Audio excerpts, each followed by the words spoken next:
The Star Super Pack means movies. #1 in new hit movies. The best movie value on DirecTV. Over 500 movie choices each month on 12 different movie channels. All for just $12 or less a month. Nobody gives you the choice. Nobody gives you the value. No other movie package gives you more new hit movies than the Star Super Pack. Call 1-800-DIRECTV. Get the best movie value on DirecTV with the Star Super Pack. Hey, Peyton, you're up. Hey, Peyton.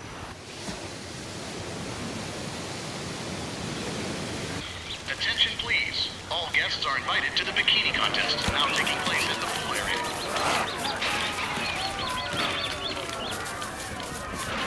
NFL Sunday Ticket. Be prepared. Order now and save $20 off the regular season price.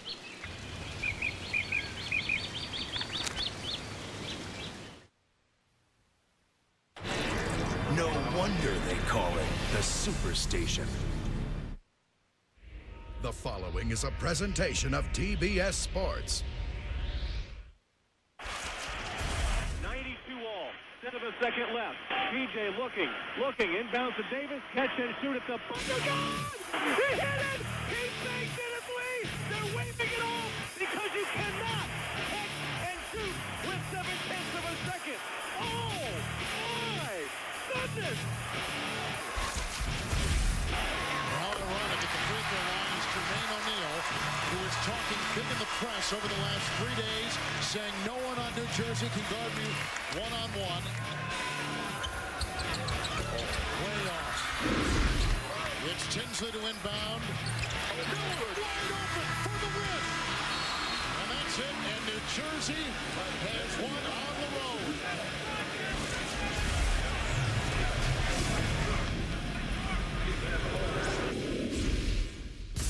All right, we have reached night 11 of the NBA playoffs 2002. Welcome back. Ernie Johnson in Atlanta. What began with 16 teams now has 13. And all the first-round clinchers have come in the West as we check out the AOL brackets. 24 hours ago, the Sacramento Kings knocked out the Utah Jazz in 4 to set up a best-of-7 with the Mavs in the Western semis. Meantime, the Lakers are waiting for the winner of the Spurs-Sonics series, which continues tomorrow night on TNT. Now, in the Eastern Conference, nobody's thrown a knockout punch yet. The Raptors forcing a Game 5 in Detroit. The Celtics leading the Sixers 2-1. While here on TBS tonight, we've got a doubleheader. Reggie Miller and the Pacers facing an elimination game against the top-seeded Nets. But first, can Tracy McGrady make good on his guarantee that Orlando will force a Game 5 with the Hornets? That's our starting point tonight. The Hornets and the Magic in Orlando. Here's Dick Stockton. All right, Ernie, thank you very much as we welcome you to the TD Waterhouse Center in Orlando. Southern cooking, NBA style. It's Game 4 of the first round, and the question is, do the Orlando Magic have enough tricks up their sleeve to force a deciding game against the Charlotte Hornets, who are eager to close it out? And welcome everyone to Orlando. Dick Stockton along with Hubie Brown. These teams had identical records in the regular season, the 4 and 5 seed. They have played 2 high-scoring overtime battles, followed by a 1-point affair. It may be 2-1 Charlotte, but this is as even as it could be, Hubie. Well, I like what we're seeing here, mainly because Game 1 ends 80-79. Charlotte wins by 1 point. Game 2 ends in a tie. Orlando scores 111 in an overtime win. Game 3 ends in a tie. Charlotte wins in overtime. They score 110. You can't get any closer than that. Then when you look at the three-point shooting, we have one of the best in the league here in Orlando. They were supposed to dominate. Well, they're making 4 threes a night. Charlotte canceling it by making 4 at the other end. Then when we talk about fast break basketball, Orlando loves to force the break, get out in the open floor, score. They are at a +6.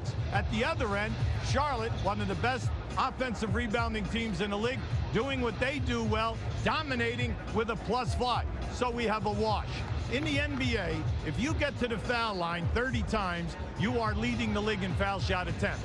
Orlando, in a 3-game series, attempting 32, Charlotte 34. How about the fact that they are both shooting 76%? You can't get any closer. Now, if Orlando is going to win this, they must do 2 things. tonight, we know that Horace Grant and also Patrick Ewing must negate Eldon Campbell and Jamal McClure. They are a plus 14 in points at that center position and dominating in shot blocking. Then on the boards are what are going to determine here tonight. Orlando is a minus 11, Dick. They've got to close the gap. Well, the Magic are anxious to get Mike Miller gone because he was their second leading scorer during the year. He has been invisible. First the ankle. He's been unproductive, and they are desperate to see him go. He will be in the starting lineup. Now, this is a series that the Red Cross would love because, once again, Jamal Mashburn out with the vitamin B12 deficiency, anemia, back in Charlotte, will not play. And, of course, the well-publicized back injuries for Tracy McGrady and Baron Davis. But how have those two been sensational in this series? We have two young stars that are definitely vying for the MVP award of this series. You have Baron Davis at 23 years of age, Tracy McGrady at 22. Just look at the minutes played first, 47-45. Then we have the points. Well, they are both attempting 23 shot attempts per game. For an offensive rebounding point guard, how about 8 rebounds to Tracy McGrady, 7, and then Baron Davis right up there dominating in assists for the entire series, playoff series, for all players involved. Great numbers, two terrific young stars, and they're playing big under pressure. Maybe another overtime in store, who knows? So coming up, it'll be Game 4 between the Hornets and the Magic, the NBA on TBS, coming right up.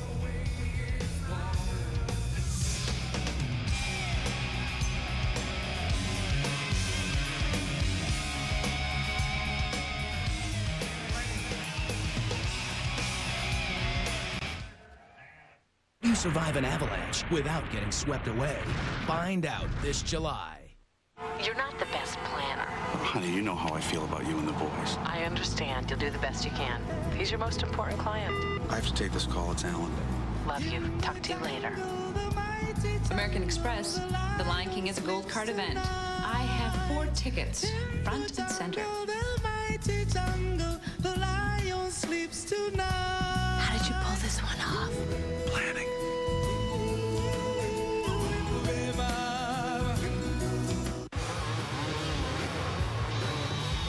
Told you if we showed up late, we'd never find a place to sit.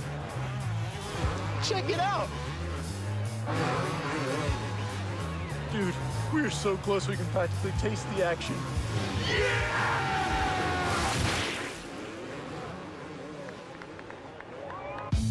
Bud Light is proud to sponsor 7-time Supercross champion Jeremy McGrath.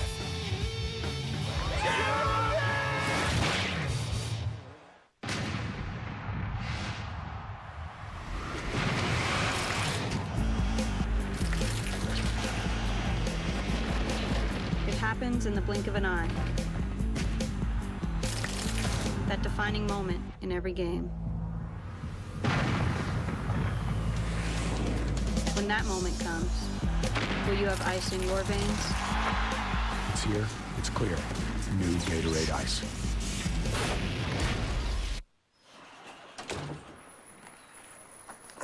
How are we gonna win on Sunday? How are we gonna win on Sunday? Multiple shifts, lots of play action. You want expert answers whenever you need them? Come to Office Depot, where our people listen, understand, and help. How can I make these look like they're not just from my home office? Some digital photos. It'd be nice if everything was like that. And praying doesn't hurt. Office Depot. What you need to know. Ernie Johnson in Atlanta as we get set for the Hornets and the Magic in Orlando. When the Spurs and the Sonics resume their Western Conference first rounder tomorrow night, San Antonio will be without All-Star and MVP candidate Tim Duncan, whose father died Monday after a long illness. Duncan left practice Monday when he was told his father had been hospitalized in North Carolina. Head coach Greg Popovich said Duncan will rejoin the team as soon as he can, but will not be in Seattle Wednesday as the Spurs take a 2-1 lead into Game 4. And certainly our thoughts and condolences go out to Tim Duncan and his family tonight. Sounds like a good thing. Budget is really working hard to improve truck rental. Yeah, rates starting in 1995. And a service where our movers help load and unload the trucks. Can we make load and unload even better? Roller skates to make the move even faster. Hmm?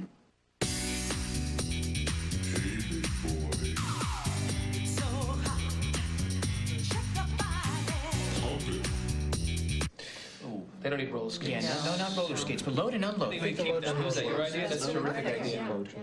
I'm so proud of this team. What a great season. What an infrastructure. One integrated machine. So, Coach, what are you going to do in the off-season? Off-season? In e-business? There's no off-season. No off-season? See, this whole thing's just a metaphor. I thought it was an allegory. Well, allegory, analogy, whatever. It's an endless season. It's 24/7. The clock never stops. No showtime without uptime. What are you guys talking about?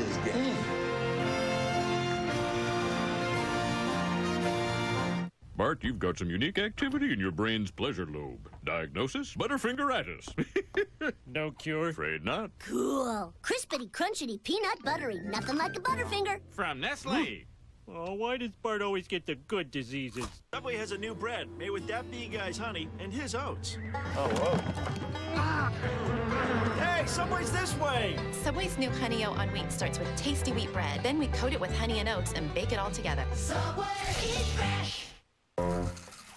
Pay gym membership, $55. Pay cable and phone bill, $83. Pay newspaper, internet, electric, gas, renters insurance, book club, DVD club, train pass, $220. Not needing a reminder for monthly bills? Priceless. Pay your monthly bills automatically and have less to remember. Learn how at MasterCard.com. There are some things money can't buy. For everything else, there's MasterCard. And back here in Orlando at the TD Waterhouse Center, here is tonight's Circuit City starting lineups. First for the visiting Charlotte Hornets, David Wesley and Baron Davis at guard. They are burly and big. George Lynch, Eldon Campbell, P.J. Brown up front. For the Orlando Magic, as we mentioned, the lineup change. And that is the fact that Mike Miller at 6'8" will start at forward up front with Horace Grant and Pat Garrity and Tracy McGrady and Darrell Armstrong at guard. So the back problems and those treating them have taken center stage. Let's hear from Heather Cox. Heather. Well, Dick, in this series, the MVP award could easily go to two late season additions who haven't even suited up for these teams. At this point, franchises will do just about anything to keep their star players on the floor. And for the Hornets, that meant flying in a personal masseuse to keep Baron Davis's back loose. And for Orlando, it meant flying in an expert from Vancouver to work a little magic on Tracy McGrady's back. Now, the tool that the doctor used is quite simple. It's just this elastic band. However, the technique he used was anything but simple. Tracy told me he has no idea what he's doing or even why, but he said it's working. Dr. Alex McKechnie is the man behind the madness. He's on loan from the Lakers for just this week. In fact, Tracy got a phone call from Shaquille O'Neal saying, "You've been saved." And Dick, Tracy agrees, saying he doesn't think he'd be playing tonight without the doctor's help.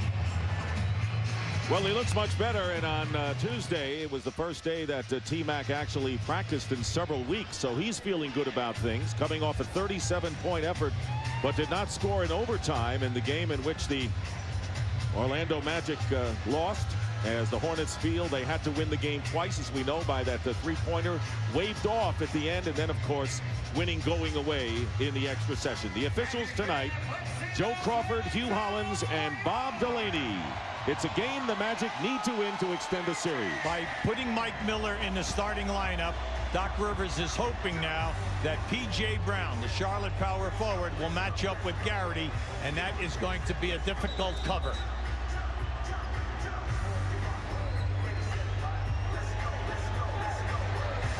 And Doc Rivers said this series has simply been a series of spurts, teams exchanging runs, and who has the best at last is what counts. We want to welcome those watching in Canada on TSN as we're underway in the Hornets with the first possession.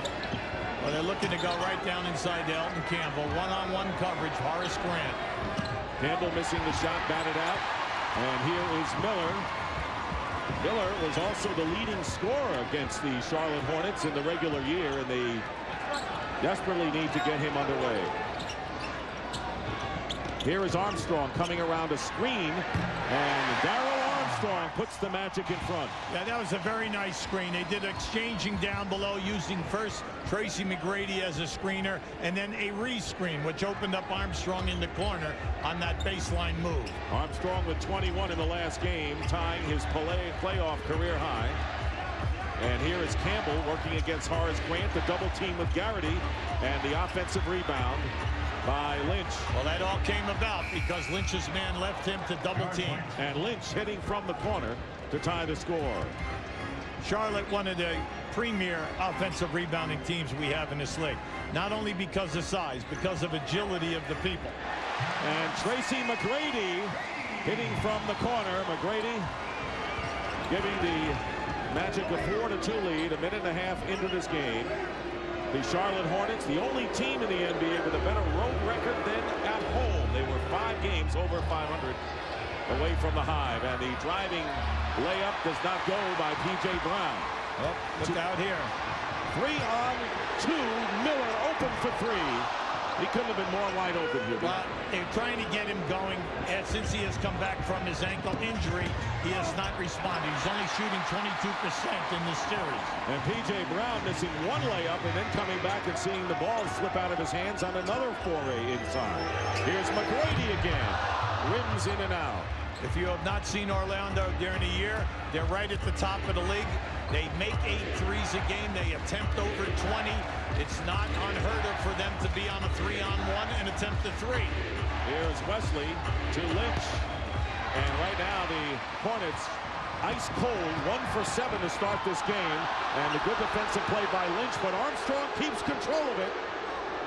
And Wesley all over him. Plenty of time left on the shot clock. Charlotte must keep Armstrong somewhat under control. He plays with such energy. And Garrity misses an open jumper. Dick, everyone is getting good looks at this basket. Unfortunately, we're a little tight here tonight, but no one is putting the ball in the basket. And David Wesley called for the offensive foul. Now, this is just a good move right here. You can see using the left hand to ward his man off, but then Armstrong right there. Orlando will attempt to take the charge on anyone coming to the basket off the dribble. And Miller facing the basket, banks it in. Mike Miller, who has come off the bench and had sparse playing minutes coming into this game. Well, Mike Miller is your second leading scorer during the season. Dick, 15 points a game, and he does it in a few shot attempts. So you want to get him going because he's such an integral part of the ball club. Coming out to meet him, Garrity trying to cut off Baron Davis. Eldon Campbell inside, and P.J. Brown, after 2 misfires up close, scores on the good feed from Campbell. Now down inside, Charlotte big men, they'll make the extra pass. If they see that they're getting double teamed and the man runs to the front of the rim, the ball will be delivered.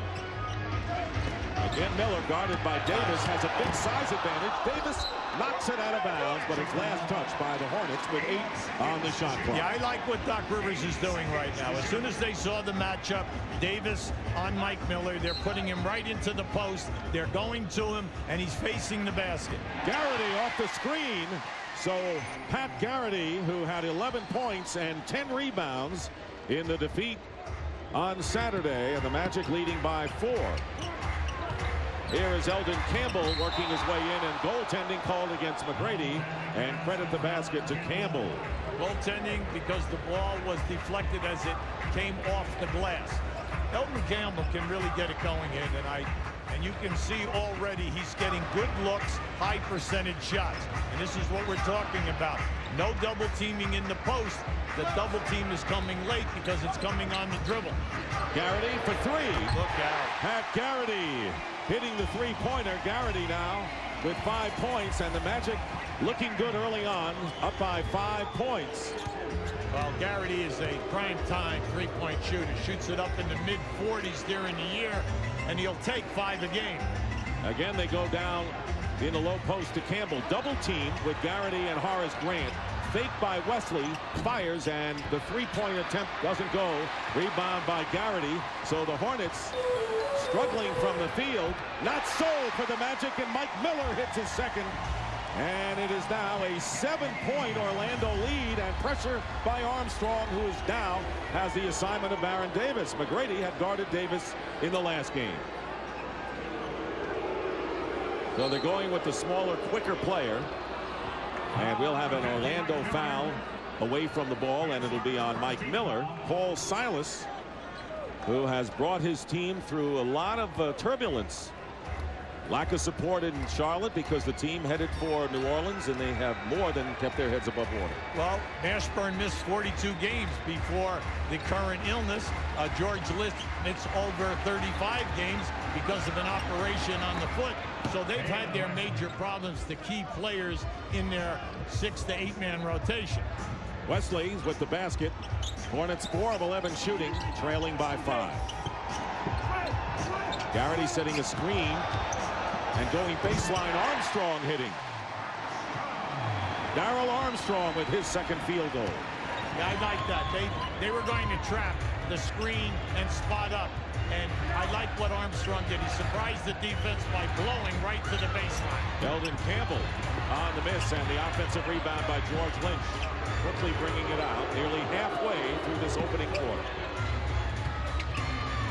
Wesley in traffic. Orlando very tenacious defensively, but Wesley with a pretty move, driving in for his second basket. Charlotte very methodical. They stick to their offensive sets.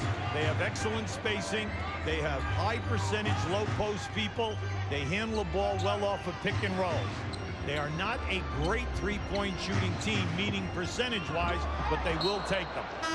And Miller throwing the ball away. There was no one underneath for the Orlando Magic, and Tracy McGrady, and it looked like he may have a problem trying to stretch the back.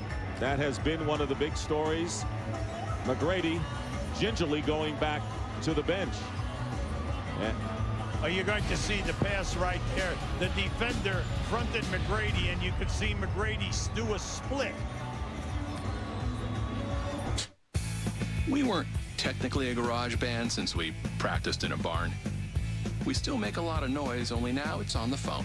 Introducing AT&T Unlimited. Luckily, I pay one flat rate and we talk to her horse. $19.95 a month for unlimited long-distance calls to any AT&T residential long-distance customer. Call all you want, whenever you want, and never watch the clock.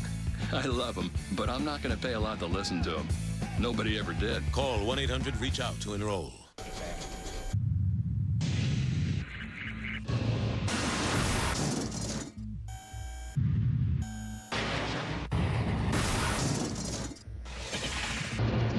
Of all the minivans available today, only one comes with the government's highest 5-star safety rating, a 10-year warranty, and a starting price of under $20,000. The Kia Sedona. Pretty impactful, isn't it? Right now, get 0% APR financing on the 2002 Kia Sedona. The NBA and WNBA continue to write new chapters to the Read to Achieve story. Okay, let's read. With each turn of the page, players and coaches are encouraging families to open a book with their children. You like this book? All right. And by donating computers and books to create reading and learning centers, the NBA is helping kids develop a lifelong love of reading. Read to Achieve! Be a part of the success and read to achieve. What do you do at 13,000 feet without a parachute? Find out this July. The NBA playoffs on TBS are brought to you by the AT&T Ultimate Fan Zone on NBA.com. You can get NBA gear just by talking on the phone. By Kia Motors, makers of a full line of quality cars backed by a 10-year warranty program. By IBM, taking e-business and your business to the next level. And by American Express Financial Advisors. Make life rewarding.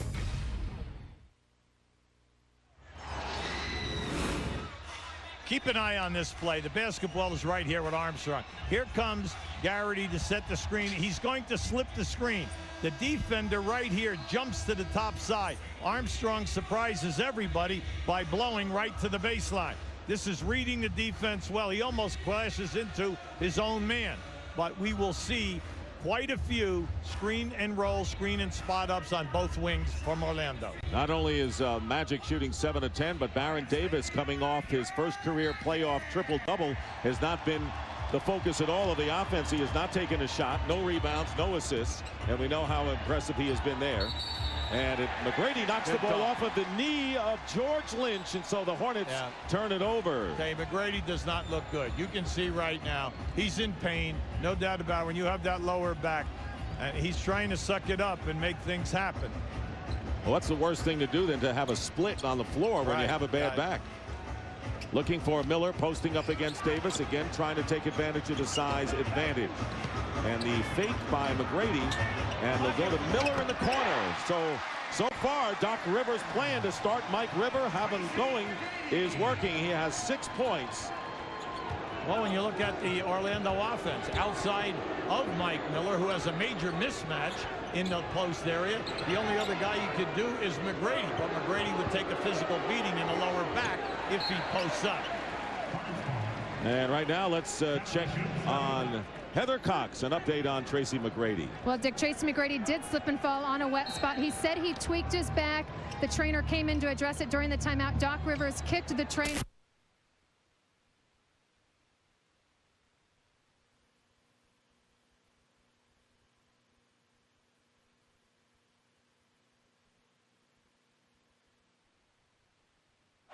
With Big Mac no longer on the menu. Back goes Andrews. He made the catch. The Braves hope to feast on the Cards in St. Louis. Slam! It's out of here. Braves Cardinals, 8 Eastern Friday on TBS Superstation. How you doing? How you doing? How you doing? How you doing? Well, thanks for asking. I'm doing fine. Just got in today. My brother-in-law picked me up at the airport. Mighty big airport y'all got here. And the people here are so nice. You want a beer? I want a bud. How you doing? How you doing? How you doing? How you doing? How you doing? I'm doing fine. I just got here today. My brother-in-law picked me up at the airport, and the people sure are nice. Nice people. How you doing? How you doing? How you doing? I'm doing fine. I just got here. My brother-in-law came and picked me up from the airport. It's a mighty big Right here, right now. Discover your dreams. Explore the unknown. Imagine a new tomorrow. Tech TV, the new television network about technology. Tech TV, television about technology. Tech TV is available now on DirecTV, Channel 354. Velocity set. Location DirecTV. All systems are go. Affirmative. The rocket is ready. Roger. T-minus 10, 9, 8, 7, 6, 5, 4, 3, 2, 1. Ignition. We have a strikeout. We have a strikeout. 12 minutes past the hour. Outstanding. Hang another K.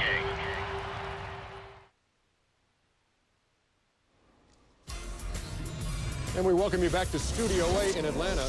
Much earlier than we thought you would be joining us. But obviously, if you're watching the game, you realize we have some technical problems down there in Orlando during Game 4 of the Hornets and the Magic. We are working on it feverishly, and we will have the signal back just as soon as we can. Until then, we'll take a break. Be right back.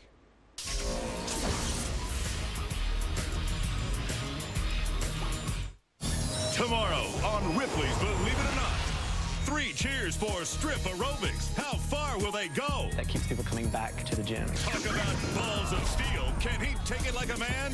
Oh, my gosh. Holy cow, that's not milk they're drinking. And just try to guess how many times she gets stunned. Baywatch babe Kelly Packard joins host Dean Cade. Amazing stories of unreality TV. Ripley's Believe It or Not. Tomorrow at 8 Eastern and Pacific, only on TBS Superstation.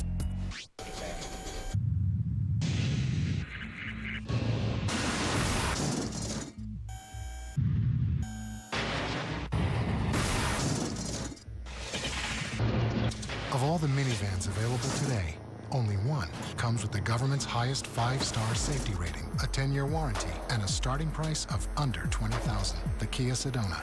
Pretty impactful, isn't it? Right now, get 0% APR financing on the 2002 Kia Sedona. Hey, guys. I got someone here who wants to meet you. A dog! A dog? A dog. But you told them we couldn't get a dog until we got the house. Did you hear something from our lender? We got the house. Call the Fannie Mae Foundation for a free guide to help put you on the path to home ownership and for a list of lenders and credit counselors.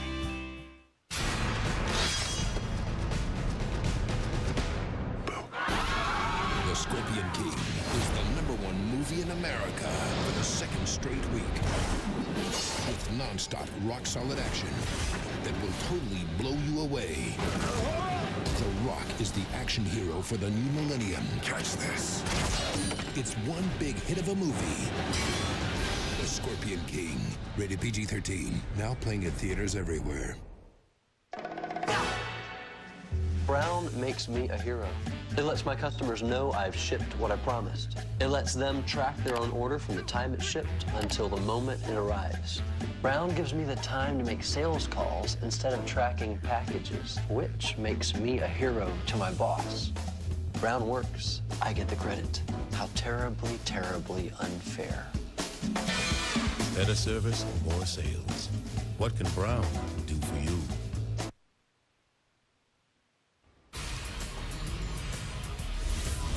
Once again, we welcome you back to Studio A in Atlanta. I'm Ernie Johnson. It is 19-16. Orlando has a 3-point lead over Charlotte in the first quarter.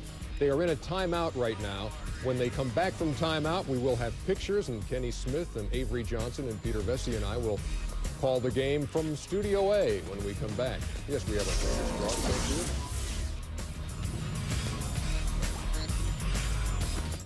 With Big Mac no longer on the menu. Back goes Andrews. He made the catch. The Braves hope to feast on the Cards in St. Louis. Slam! It's out of here. Braves Cardinals, 8 Eastern Friday on TBS Superstation. How you doing? How you doing? How you doing? How you doing? Well, thanks for asking. I'm doing fine. Just got in today. My brother-in-law picked me up at the airport. Mighty big airport y'all got here. And the people here are so nice. You want a beer? I want a bud. How you doing? How you doing? How you doing? How you doing? How you doing? I'm doing fine. I just got here today. My brother-in-law picked me up at the airport, and the people sure are nice. Nice people. How you doing? How you doing? How you doing? I'm doing fine. I just got here. My brother-in-law came and picked me up from the airport. It's a mighty big airport. Tell me what that is. For the first time on network television. Beneath its glassy surface, a world of gliding monsters. What we're attempting to achieve here has never been done.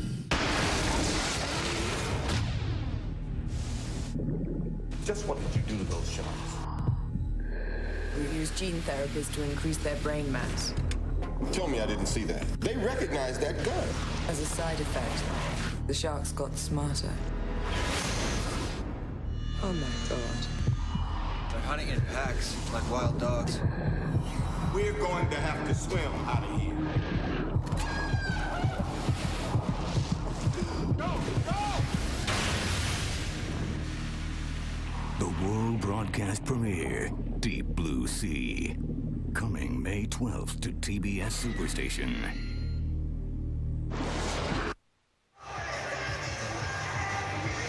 And Tracy McGrady tweaked his back, and we had a power tweak here in Orlando, but we are back with 2:43 to go. The Magic leading 19-16. Here was the initial instance where Tracy McGrady had the split and fell and hurt his back, and then several minutes later left for the dressing room, and he was replaced by Monty Williams in the lineup.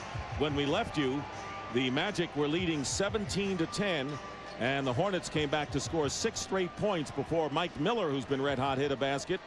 And so here we are, 19-16 the score with 2:43 to go in the first. Now Jamal McClure is in the game. As soon as he replaced Elton Campbell, he went to him down on a low box. He hit a baby left-handed hook. And here is Baron Davis. And Baron Davis with his first points of the game after coming off a 33-point effort. Well, in the early going, Dick, he's sharing the basketball, getting everyone else involved. They have had high percentage shots at the basket, just shooting a low percentage. But he can take Armstrong or any guard down inside and post them at will. Monty Williams, who started the first 3 games for Orlando, and the push by P.J. Brown as McGrady comes back to the bench, and it remains to be seen if and when he will get back into the lineup. So Brown with his first foul. I like the early game plan of Orlando. They're getting maximum mileage down in the post area and then kicking out wide open 3-point attempts. And McClure blocking Monty Williams, and now they say, and it was Hugh Hollins right on top of it, that it was last touched by the Magic. So we had a couple of instances where we've had switches, not the obvious, and it'll be Charlotte ball. Well, we have both teams are very dangerous at the defensive end. They play different types of defense. Orlando is always trying to trap, push, catch you at different areas of the floor, first force the turnover. Charlotte basically from the top of the circle back, very little gambling position defense, but their guys are long.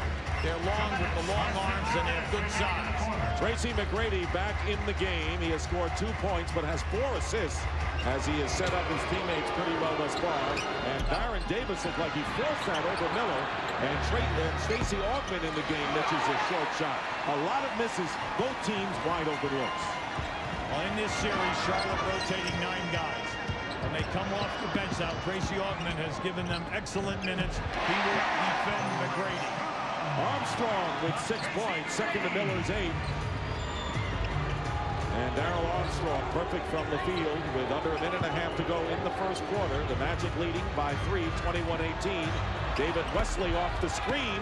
And Wesley now with 9 points to lead the Hornets. Yeah, that was a beautiful play. And now Miller's Mike hurt. Miller. Yeah, now Mike Miller is hurting.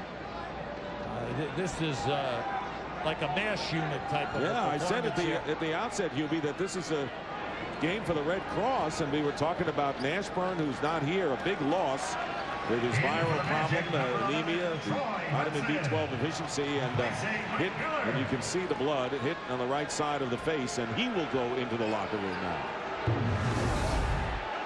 And now keep an eye right here on the screen to the right here, right there. It might have been his own man with his arm out, trying to feel for the defense. That was just well executed, a beautiful curl move by Wesley, and you always like to see movement away from the ball, and especially when the man is open, hit him when he's open, and then when you get the final result, the ball going in the basket, beautiful to watch. So Miller goes into the locker room, and Troy Hudson will replace him into the lineup for Orlando. Hudson, who is a big gun in the Magic victory in game 2 with 26 points on 10 for 18 shooting. And Paul Silas saying my biggest concern happens to be if Troy Hudson and Pat Garrity explode in this game as they did in that one. Well, Troy Hudson, because of his quickness, from top of the circle at one end to top of the circle the other, one of the quickest guys in the league with the basketball.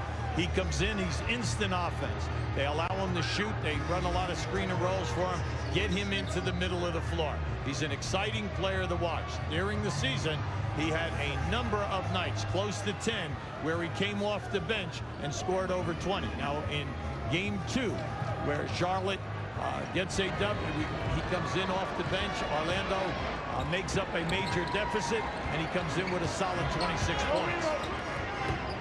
So Hudson, who is a spark off the bench scoring-wise. And there's a Grant with 9 on the shot clock, under a minute to go in the first quarter, and Stacey Augmon knocking the ball away, and it's last touched by the Hornets with 7 on the shot clock. Yeah, Stacey Augmon at 6'6", 6'7", long arms, excellent defender, came into the league known as a good defender out of UNLV, and throughout his career in the early part he averaged over double figures, you know, on 5 occasions, so he can also score, playing well for sure. And he's been in the playoffs 9 of his 10 years in the NBA. Patrick Ewing into the game is fouled. Ewing, who was the first player off the bench in game 1 for Doc Rivers, and playing average minutes for him, but he did have 22 minutes and a good performance in game number 2. So Ewing is on the line, and the foul is against Baron Davis. Up next on TBS, game 2 of our playoff doubleheader, as the New Jersey Nets look to close out the series against the Indiana Pacers at Conseco Fieldhouse. Throughout this series, games 1, 2, 3, Ewing is getting 16 minutes a game. Some nights he has it, some nights he doesn't. But they go to him right away. Try to get him off. Try to be somewhat of a force here. 7 rebounds in his 22-minute showing in game 2. Here is P.J. Brown to McGlure, and Ewing fouling McGlure from behind. I like that attack. Orlando is using whoever takes the ball out of bounds on a foul shot for Charlotte. They're using that man at half court to trap the dribbler as he comes up the floor. Well, Charlotte now went right over the top of the trap, and they had a 4-on-3 down inside. Nice ball movement. So here is McClure, who has a double-double already in this playoff series, and how he has emerged coming off the bench for Paul Silas. Well, you liked his development. Very quietly last year, he matured into a major contributor at playoff time. This year, he has stepped up during the season, and with Elton Campbell, he has put up, along with Campbell, big numbers. There's the quickness that we were talking about with Hudson. Troy Hudson, a crowd pleaser, breaking the tie. And the Magic leading by 2 with nearly a half a minute remaining. 18 on the shot clock for the Charlotte Hornets, trying to wrap it up on the road. And the road has been a friendly place for the Hornets this season. 7 on the shot clock. Barrett Davis steps back for 3, and he's got it. Barrett Davis now with 5 points, and the Hornets take their first lead of the game. And the final seconds of the first quarter, Hudson going out to Ewing, driving in, and that won't go. And with 1 second to go, the desperation shot goes into the 5th row, past the cheerleaders and past the concessionaires. So that'll do it. The first quarter history here in Game 4 at the TD Waterhouse Center with the Charlotte Hornets leading the Orlando Magic by a score of 25-24. Orlando Magic song. He's a freshman at Jones High School and has been a big Magic fan his whole entire life. Give it up for Ashley performing.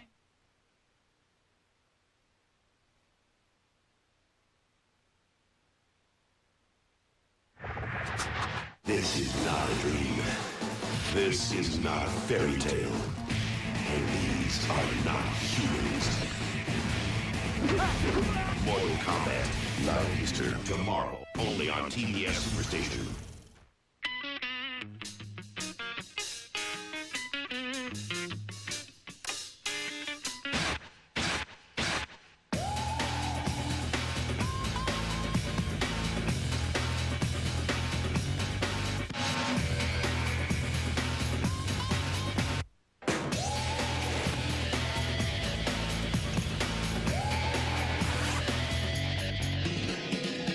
Ice Premium Malt Beverage.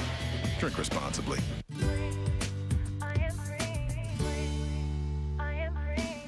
There's a song I want to sing. There's a bell I want to ring.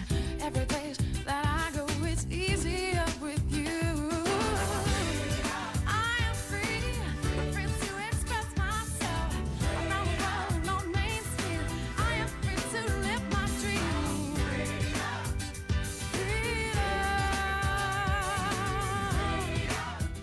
From the director of Memento. I think I found something! A cop who needs to know. No mutilation. Not this time. A killer who knows too much. Killing changes you. There's no turning back. And a dangerous secret. Where is she, Finch? Go, go! Neither can escape. I took you 10 minutes to beat Kid Connell to death. You only know it because I told you. Al Pacino, Robin Williams, Hilary Swank. Insomnia. Rated R. Starts Friday, May 24th. I need a car.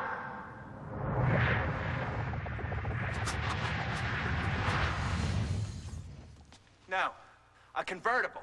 A red one. With under 15,000 miles. Autotrader.com. With 2 million new or used cars, you can find the one you really want.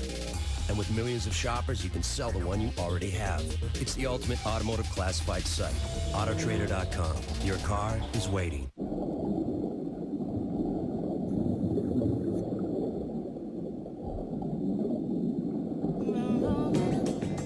The Shark Wall, off the western coast of Nassau. No matter where it is you want to go, there's a wave runner that will help you get there. Like the world's first 4-stroke, the FX140, the most revolutionary technical advancement in personal watercraft. USA Today is the place for a comprehensive look around the league. Get all the latest scores, stats, standings, and daily game recaps to keep you up to date with your favorite teams and players. So pick up your copy of USA Today every day. Back here in Orlando, start of the second quarter. The Hornets lead the Magic 25-24. Let's take a look at tonight's American Express leaderboard. In the playoffs, Baron Davis averaging 9 assists, tied for third with Steve Nash. And Hubie, Orlando shooting 58%. They were in control most of the period, but McGrady and Miller had to leave the game with injuries, and the Hornets took over at the end to lead by 1. Well, they're coming back. They're just staying within what they do. They take their time. Orlando always plays in peaks and valleys, and when they're missing those long shots, that's when the opposition gets a chance to recover. Stacey Augmon releasing early gets the easy layup for the 3-point lead as tractor trailer coming into the game for Charlotte. Big bulky steal. And on the turnover, Davis feeding Augmon, and that's the American Express leaderboard. There's the assist by Davis as Augmon gets his second in a row. You can shoot a high percentage against Orlando just by taking it to the rim. Ewing is not the shot blocker that he was early in his career. You know, the lack of foot quickness. And then you also know that in the open floor, you have Baron Davis, who's getting you 3 steals a game in this series. So he's not only getting you the 9 assists and the 8 rebounds, but he's also stealing the ball and starting the transition game. Well, the Magic briefly stopped the bleeding on Monty Williams' turnaround. Augmon fighting his way in. So here is an outstanding defensive player who has scored 3 baskets in a row. Solid by Paul Silas. He's going right at Tracy McGrady. If McGrady is going to get by playing offense, McGrady said, hey, you just embarrassed me at the other end. You're coming at me. I'm going to punish you at the other end. Well, McGrady's done a lot of talking during the off day. And there is Lee Nalen hitting the jumper from the side. And he said, I'm better than Baron Davis. Guarantee we're going to win the game. He had a lot to say, so it's a good thing that we're playing tonight. McGrady can just play. Here's the fall away, and McGrady coming back on Augmon, hitting 2 in a row. He's such a great talent, 22 years of age. You love him. Just wish that he was healthy because he would be putting on a major show here this evening.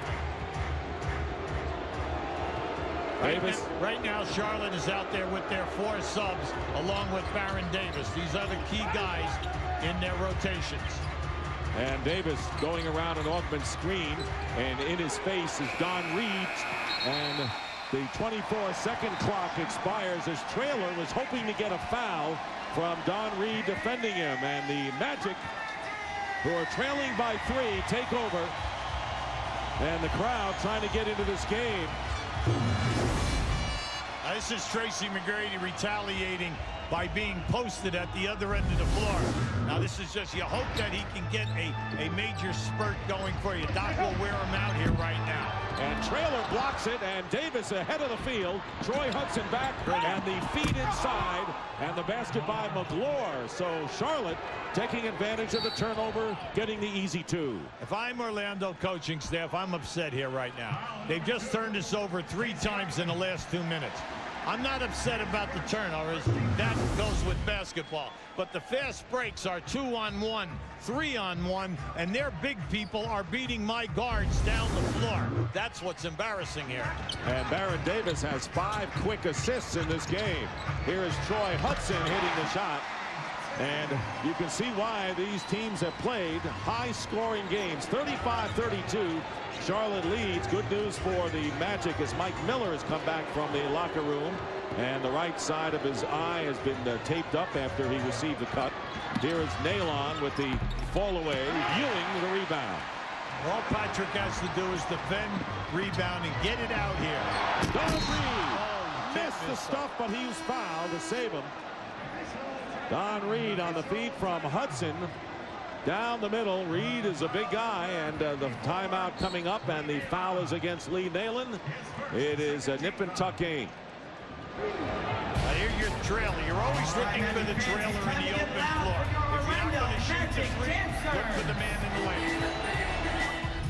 This is not a dream. This is not a fairy tale. And these are not humans. Mortal Kombat, 9 Eastern, tomorrow, only on TBS Superstation.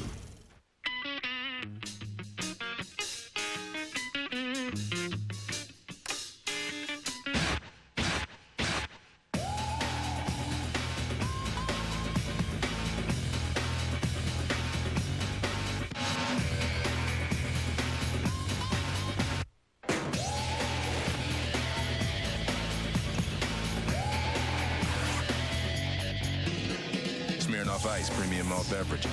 Drink responsibly.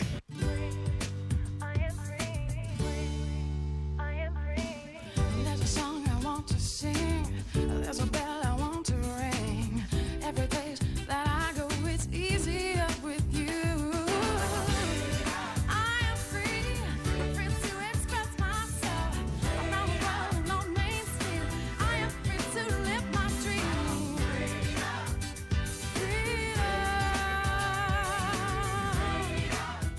From the director of Memento, I think I found something. a cop who needs to know. No mutilation. Not this time. A killer who knows too much. Killing changes you. There's no turning back. And a dangerous secret Where is she, Finch? Go, go!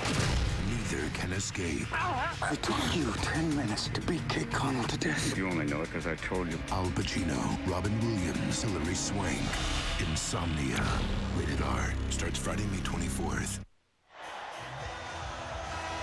And Mike Miller nursing the cut over the right eye. Yeah, he got hit down at the end coming off of that screen, chasing Wesley. Miller was off to a great start shooting. He was 4 for 6 from the field. He has 8 stitches in right that area right above the eye. Now that's a costly loss, mainly because he was shooting 22%. Doc Rivers starts him in the lineup tonight, hoping for him to get off the, an early go. He answers 4 for 6, looking good. Couple of long-range bombs, and you're saying, boy, everything is going great. An inadvertent split backhand bang. Here he is. Let's hope that he can make a contribution here. So Doc Rivers' rotation disrupted by Tracy McGrady, and then Miller going into the locker room. Reed hitting the first free throw. Reed is out there along with Patrick Ewing, Tracy McGrady, Monty Williams, and Troy Hudson. Baron Davis has Stacey Augmon, Jamal McGlure, Tractor Trailer. One free throw, and Ewing cannot follow up. Lee Nalen is the 5th Hornet out there, and Hudson controlled. You have to pay attention to Don Reed. He was hustling on that break as a Trailer, and he came right up with that offensive board. Trailer with the rebound, and Lee Nalen, and getting back Monty Williams, and a Orlando foul inside. Lee Nalen, who played when Jamal Mashburn was out as the starting small forward at that position when he missed those 42 wow, games. He had an outstanding season. He stepped in for Mashburn during those 42 games, came up big, scored between 15 and 20 points every night, shot a high percentage, worked and improved greatly on his defense. He ended up as the 5th leading scorer for Charlotte during the season. David Wesley coming back into the lineup, and Baron Davis will go out for Paul Silas's Hornets, and Eldon Campbell coming back replacing McGlure. So the starters coming back, although Davis does go out. Wesley with 9 points leading the Hornets. Monty Williams committed the foul to send Nalen on the line, and he misses both. Just keep an eye on this Hudson. You must pay attention to him. Try to keep him out of the middle of the floor, because when he gets in the middle of the floor, good things happen for Orlando.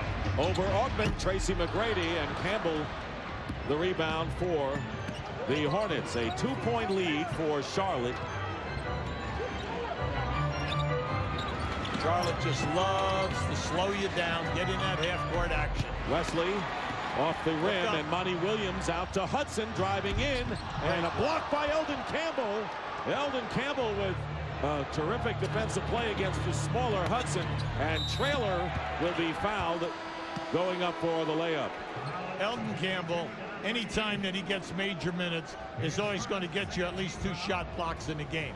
He's doing that in this series. He just runs this play down. The Hudson's out in front thinking that it's there. Campbell sweeps in and catches it with a beautiful left-handed block. Now, if I did not know any better, I would think that Charlotte was the fast-breaking team here tonight in the first half. This second unit is getting the ball out and up the floor and making things happen.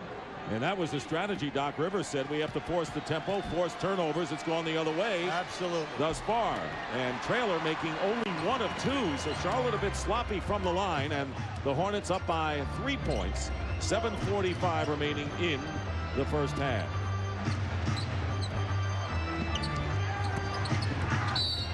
And Tracy McGrady coming around the lane is fouled. Mike Miller back in the Orlando lineup, and Horace Grant comes in now. Anytime that Tracy McGrady runs a screen and he is the dribbler, if you switch like Charlotte just did, a big man is going to be on Tracy McGrady. And if you notice what he did, he took the ball right into the middle of the floor and then turned the corner and blew to the rim. And in that situation, he'll get the foul every time. Speaking of the foul every time, a foul against Stacey Augmon, and that for Augmon will be his first foul. Nalen committed his second moments ago as P.J. Brown returns for the Hornets. We brought out the point at the top. Orlando's attempting 32 foul shots, Charlotte 34 in the series, and you can see why. There is a ton of fouls. Miller out to Grant. Grant will shoot over Campbell. Tapped out by Monty Williams, and Grant manages to save it and ends up at the scorer's table. Garrity in and out in his three-point attempt. And the quick long pass, and we've seen it from Charlotte here in the first half. Well, I like what they're doing tonight. They're looking to scamper any time that they get a shot block or a miss or a forced turnover. Now, that was a silly foul. I mean, why would you hit him like that when he's just standing there and he is not even in position to shoot the basketball? Well, Monty Williams now with his second foul coming off the bench for the first time in this series for Orlando. David Wesley will inbound, so the starters in there with the exception of Baron Davis. Lynch, top of the key, and Monty Williams clears. When they go in at halftime, meaning Charlotte, they're going to look at this and say, listen, anytime that we come off the screens and that and make the second pass, we're getting wide open shots. Just take your time, relax, and just shoot a high percentage. And the follow-up after McGrady's first effort by Monty Williams. And the Hornets lead cut to 1, 36-35. Two guys have come off the bench for Doc Rivers. Monty Williams and Don Reed. They both have made things happen at the offensive end off of misses, giving Orlando second shots. Lee Nalen again had a clear jumper. And the Hornets misfiring. They're leading in the game by 1, although they're not shooting well at all. And there is the foul as Garrity coming around, and the personal foul will be called against George Lynch. See, that puts you in the penalty. You're in the penalty with 6 minutes to go. You know, when you're coaching at playoff time, you know, possessions are so important. And then you tell your guys, look, you do not want to do unnecessary fouling because now they get into the penalty early. Playoff time basketball, the scores are lower. Every point is precious. Stop the unnecessary fouls. But we are seeing it at both ends of the floor here tonight. Lee Nalen will leave, and Baron Davis back into the lineup for the Hornets. Davis scoring 5 points. And Williams misses the second free throw. The Hornets shooting 47% from the field, but most of those successes have been on layups on fast breaks. They have missed most of their perimeter shots. Orlando shooting at 50%. Eldon Campbell over Grant. Well, he can do that all night long. Horace Grant is an excellent defender, one of the best ever at the power forward position in this league. If you notice, any team that he plays on, they very seldom double team his man. But you know yourself, Campbell can just shoot up over the top of Horace. Falling off the rim, Monty Williams with his layup attempt. No one there to defend for the Hornets. Baron Davis, who's now guarded by Tracy McGrady. And McGrady fatigued guarding the quick but sturdy Davis in the last game. Now picked up by Grant on the switch. Nice. Pick and roll to Eldon Campbell, and he's fouled by Garrity. That was beautiful. That was well run. There are pick and spot ups. That's what Orlando will do with a Garrity or a Miller. That was a perfect pick and roll because Eldon Campbell is not famous for that jump shot down on the baseline. Rolled him right to the basket. A beautiful feed by Davis, and now you're on the showing line again. And here is the hustle by Horace Grant, who saved this ball before. Timeout, the Hornets leading by 3. It has a legendary reputation for reliability, durability, and quality. It's been named to Car and Driver's 10 Best list 16 times. It was the first gasoline-powered production automobile to be certified as a low-emission vehicle in the U.S. And the best part is, it's used. Proof that how you start out in life is a good indication of how far you'll go. For a limited time, get special APR financing as low as 5.9% for up to 60 months on all Honda-certified used cars. A Showtime original series. Hi, I'm Chris Isaac, and our show is back for an all-new second season. We're back with all new episodes, new songs, new big-name guest stars, incredulous plot complications. It's gonna be funny, I swear. Really. The Chris Isaac Show, all new second season. Did they mention the nudity? You don't want to miss it. The Chris Isaac Show. Part of Showtime Unlimited. Add it for $12 or less per month. Call 1-800-DIRECTV to order now.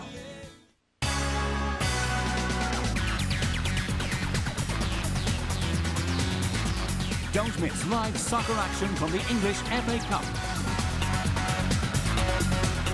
Watch all the English soccer greats clash in this battle for the coveted title. Stay tuned for further transmission details. Live on Direct Ticket Pay-Per-View on Direct TV.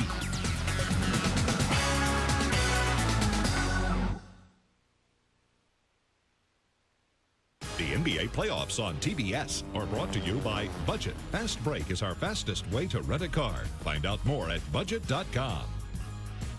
And by Smirnoff Ice, intelligent nightlife.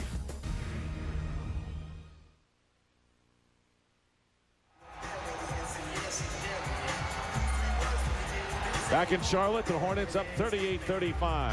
As soon as Baron Davis saw that Tracy McGrady was on him, he called for a screen. And as he came over the top, you're going to see the screener roll down here, Elton Campbell. He turns the corner on McGrady, but then he makes the pass. Now just watch. See, he knows that he can do that. And by just turning the corner, he opens up Elton Campbell on the roll. And that was just a heady move, very quietly executed by Baron Davis. Davis and McGrady, of course, Armstrong defending him, but the two have been the dominant players in this series. Campbell hitting the first free throw, and McGrady slipping in the first quarter, had to go into the dressing room as he tweaked his back. Baron Davis with back spasms. Both of the players felt better than they have recently coming into this game. That was unfortunate of the water being on the floor, and it was right in front of the Orlando bench. So, you know, someone right there, they had water, and whoever was supposed to wipe up that area did not, and it cost them early. Campbell blocking Armstrong's shot. Here you come, 3-on-2. And Davis driving down the middle, and it was easy when Garrity fell down. So the biggest lead for the Hornets, 42-35. Well, they cannot stop him on the break, Dick. Anytime it's 3-on-1, 3-on-2, they're just blowing right by him and taking it to the rim. Talk about blowing by. Here is McGrady driving to the basket. George Lynch fouling Tracy McGrady, but this crowd sitting on its hands right now as the Magic trail. And right now you have to say this is absolutely no home court advantage for Orlando trying to force a fifth and deciding game. Well, during the season, they only had 7 sellouts here in 41 games. They only averaged 15,000 people, 100. They did not sell out game 1 here in this building. So you have a lot of people that maybe this is their first time here.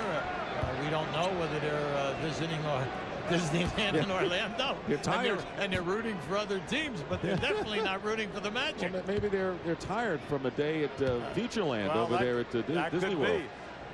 McGrady, 1 out of 2 from the line. Magic struggling from the free throw line, only 3 of 8 thus far. Both teams came in here taking 32 and 34 foul shot attempts, shooting 76%. Tonight we're not even seeing that. They're getting to the line, cannot make the easy play and the freebie off the foul shooting. 4.5 minutes to play in the half. Again, Grant, the best low post player the Magic have, and again, Eldon Campbell off to a hot start, has 8 points, second to Wesley's 9.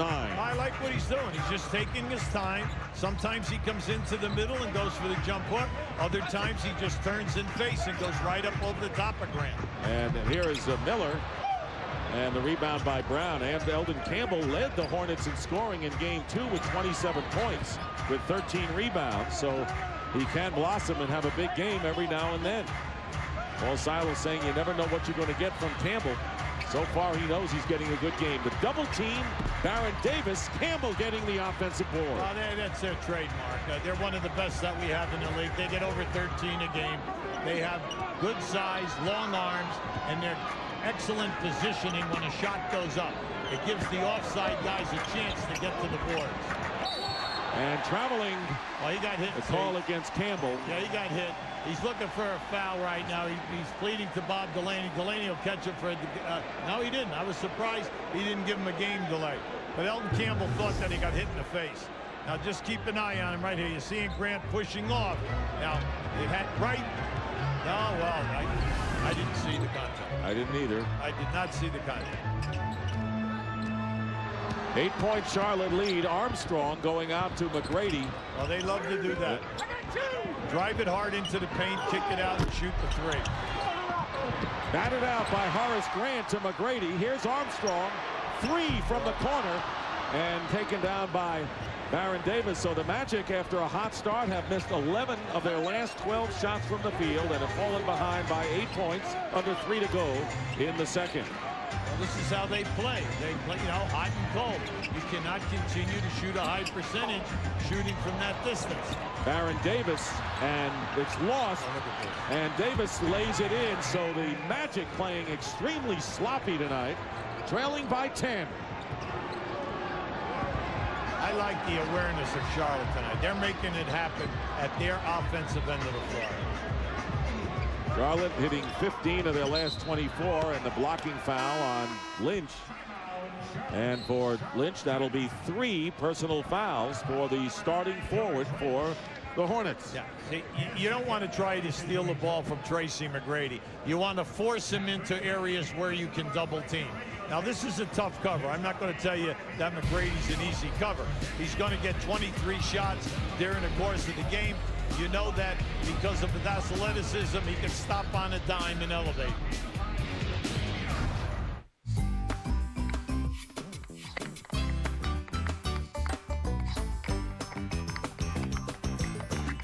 Chili's Mushroom Jack Fajitas with grilled chicken, jack cheese, and smoky bacon. Wow. As my friend Sergio from Rio says. Excuse me, did you say Sergio? From Rio. Yes? Your darkish, lightish hair? About this high? Heavy set, thin guy? You know Sergio? Yeah. Come join us!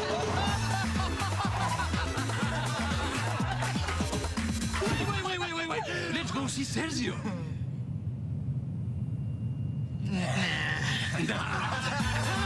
Smirnoff Ice Premium Malt Beverage. Drink responsibly. In the old days, athlete's foot meant using Lotrimin AF or Tenactin for 4 whole weeks. Who does that? Today, Lamisil AT kills the fungus with just 1 week's use. And keeps you athlete's foot free for 3 months. Lamisil AT. There's no better way to cure athlete's foot.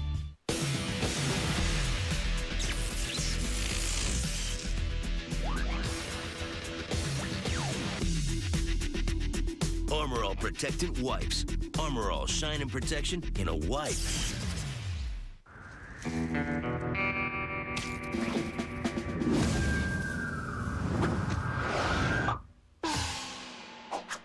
Chili's Southwestern Egg Rolls, where East meets Southwest. Experience NBA.com on America Online. See the best action shots and off-the-court photos every night. At America Online, keyword NBA.com. Adult Swim, all kids out of the pool. Animation that's risky and risque. Nice room you got here. You know what's not so nice? What's that? My back's sore. Oh, dear. Adult Swim, Sunday at 10 on Cartoon Network. The Charlotte Hornets lead the Orlando Magic by 10, trying to close it out on the road. Right now, let's check out what's coming to TBS. Before you see episode 2, There's a great disturbance in the force. it's the one that started it all. Now with enhanced special effects and bonus scenes. Star Wars Special Edition. Sunday at 8 Eastern, only on CBS Superstation. The Hornets are dictating tempo, and sometime that tempo is Orlando style. Tracy McGrady has 7 points. Mike Miller leading the Magic with 8. And good balance for the Hornets led by their backcourt tandem of Baron Davis and David Wesley, each with 9. When teams are struggling with their shot, which Orlando, they're definitely struggling in the second quarter. They're going long periods without a field goal. You never want to put them on the line because now you're giving them a chance to get the easy points. So you try to tell your guys, well, you just get good position, force the guy to shoot the ball up over the top of you. All right, the main thing is no unnecessary fouls. Doc Rivers has a moment to smile with Joey Crawford over on the side, and you'd think that Rivers' team was winning and Paul Silas was losing the way he had that stern look over there. Tracy McGrady making both free throws, and McGrady has 9, but he has not made a basket in the last 7.5 minutes. Well, Orlando, one of the 4 teams in the league that scored over 100 points. So Doc realizes that his team plays in spurts. Davis over to Wesley. Lynch, who is playing and remains in the lineup with 3 personals. Yeah, Campbell was wide open. They strung the dribbler out. Campbell was wide open. Wesley from outside, and Lynch out-battles Miller for the offensive rebound. 2 minutes to go in the first half. P.J. Brown working his way in, gets his rebound, blocked again by Garrity, stepped on the line, and it will go over to the Magic. You love it when your guys are working. P.J. Brown is one of those unsung heroes, a guy who averages right at 10 rebounds a game, in the top 10 in the NBA, an excellent defender, and like Paul Silas says, he's your meat and potato guy, and he's developed into a big-time shot maker in the last 6 minutes of games. And again, the Hornets getting the job done off the offensive glass, where P.J. Brown has been the leader in that department. And the long rebound out to Horace Grant. Here is McGrady, and he hits a 3 after a considerable drought of 8 minutes. Tracy McGrady with a 3-pointer. He's got 12 in the game to cut the Hornet lead to 5. Doc Rivers was laughing over there because he was telling Joey, just watch, we're going to do a spurt right now. Right. He knew it was time on the hourglass. Right. Here's P.J. Brown, slapped away by McGrady. 5 on the shot clock. Wesley against Miller. Hits the 3. He had to go over 6'8" Mike Miller for his first 3-pointer, and he answers McGrady, and it's an 8-point lead again. Well, Wesley is a mad bomber, like you would say. He takes 4 a game. He shoots a nice percentage. Always dangerous. Hornets 50% from threes. McGrady with a fall away. Baron Davis coming out of the pack, as Hubie mentioned, one of the top rebounders for a guard. Phenomenal 8 a game. And here's P.J. Brown with the jumper. Garrity. Garrity's doing a nice job when he's in there. He's trying to bang around on that defensive board. Now remember, Orlando is a -11 in rebounds in games 1, 2, and 3. That is a ton of boards to be out-rebounded by. 6 on the shot clock. And Armstrong firing inside, throws it away to Brown. You just cannot guess it. You'll never leave your feet to pass. Davis, what a play by Davis, using his bulk. That's right. He just moved Horace Grant right out of there. And the shot by Miller at the buzzer. We were going to tell you that the AT&T halftime report is coming up sooner than you think, with Ernie Johnson, Kenny Smith, and Peter Vesey, and special guest Avery Johnson. So that is the end of the first half, and the Charlotte Hornets looking to wrap it up in 4 games, taking a 51-41 lead. Let's send it out to Heather Cox. Baron Davis with 9 first-half points. Now, Baron, defense was critical. This has really been a series of momentum. You forced him to miss 11 of 12. How important was defense in the first half? That's tremendously important, especially getting back in transition. I saw if we get back in transition and force them to take jumpers, then we'll win the ball game. What about boards? Clearly, that's been an advantage throughout this series. You know, our big guys are doing a great job, and P.J. Brown and Jamal McGlure and Eldon Campbell. So if we get them to keep rebounding and get on the offensive glass, we should win. How do you keep the focus in the last 24 minutes of this one? Get some rest and, you know, just maintain our intensity and keep passing the ball. Best of luck. David Wesley with 12, Baron Davis with 9. McGrady had 12 points. And so at the half, the Hornets leading by 10, 51-41. And right now we're going to send you over to Ernie Johnson with his distinguished panelists. And you know who they are, with Avery Johnson as well. All right, thank you very much, Dick. Could be looking at the final 24 minutes of the Magic season. They're down 51-41 to the Hornets. Tell it is the Dick AT&T halftime report. My name is Kenny Smith. Kenny the Jet Smith. Some people call me the Jet. Kenny the Jet Smith. Depending where you're Peter from. the Viper Vesey. And the little general joins us tonight. You had to start, Kenny, right? Avery Johnson, a 14-year NBA career. He's open in the corner. Highlight of which? Who said he couldn't hit that shot? The title in 1999 for the San Antonio Spurs. Started this year in Denver, then on to Dallas. Then a calf injury puts him on the injured list. Not on the playoff roster with the Mavs, but one of the coaches of the Mavs now. So, Coach, it's good to have you here tonight. Good to see you again. Thanks, Avery. EJ. Before it's all over tonight, we want to talk at length about the upcoming series which the Mavericks have with the Sacramento Kings in the conference semis. But what do you think of the first half here in an elimination game? Wow, it's been a great game, and I think it really comes down to point guard play.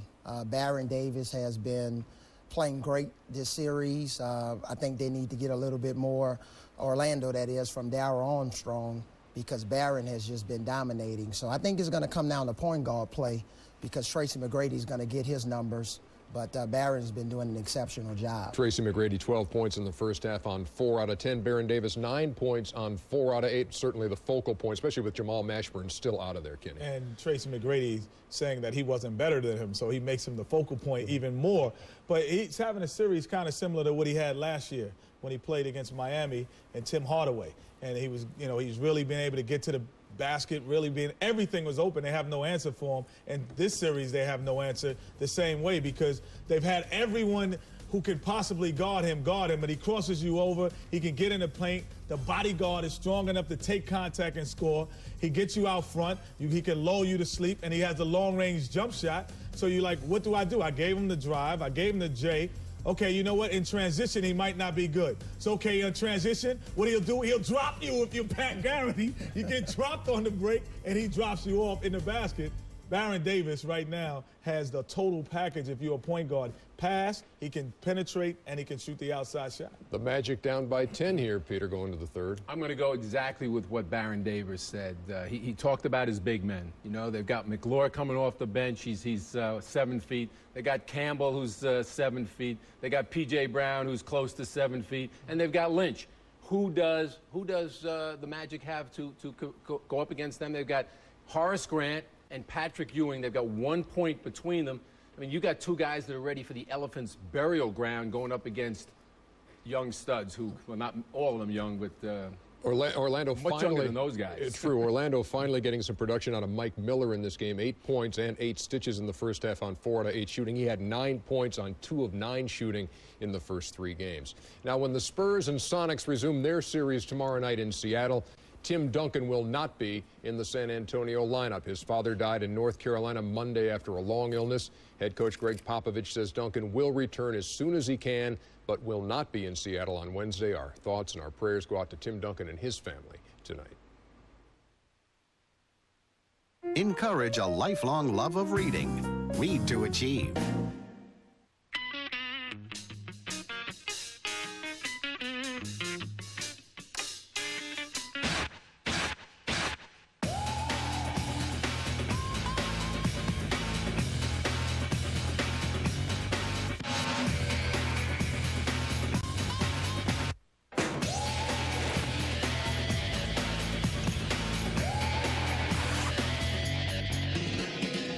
Ice Premium Malt Beverage. Drink responsibly. Hey, you want to see how powerful Sunkist really is? Watch this. Oh, girls.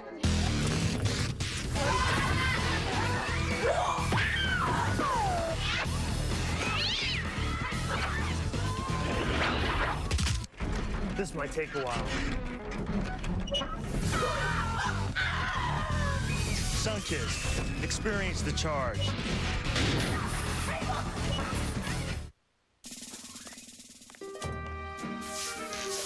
There's something wonderful about a hamburger.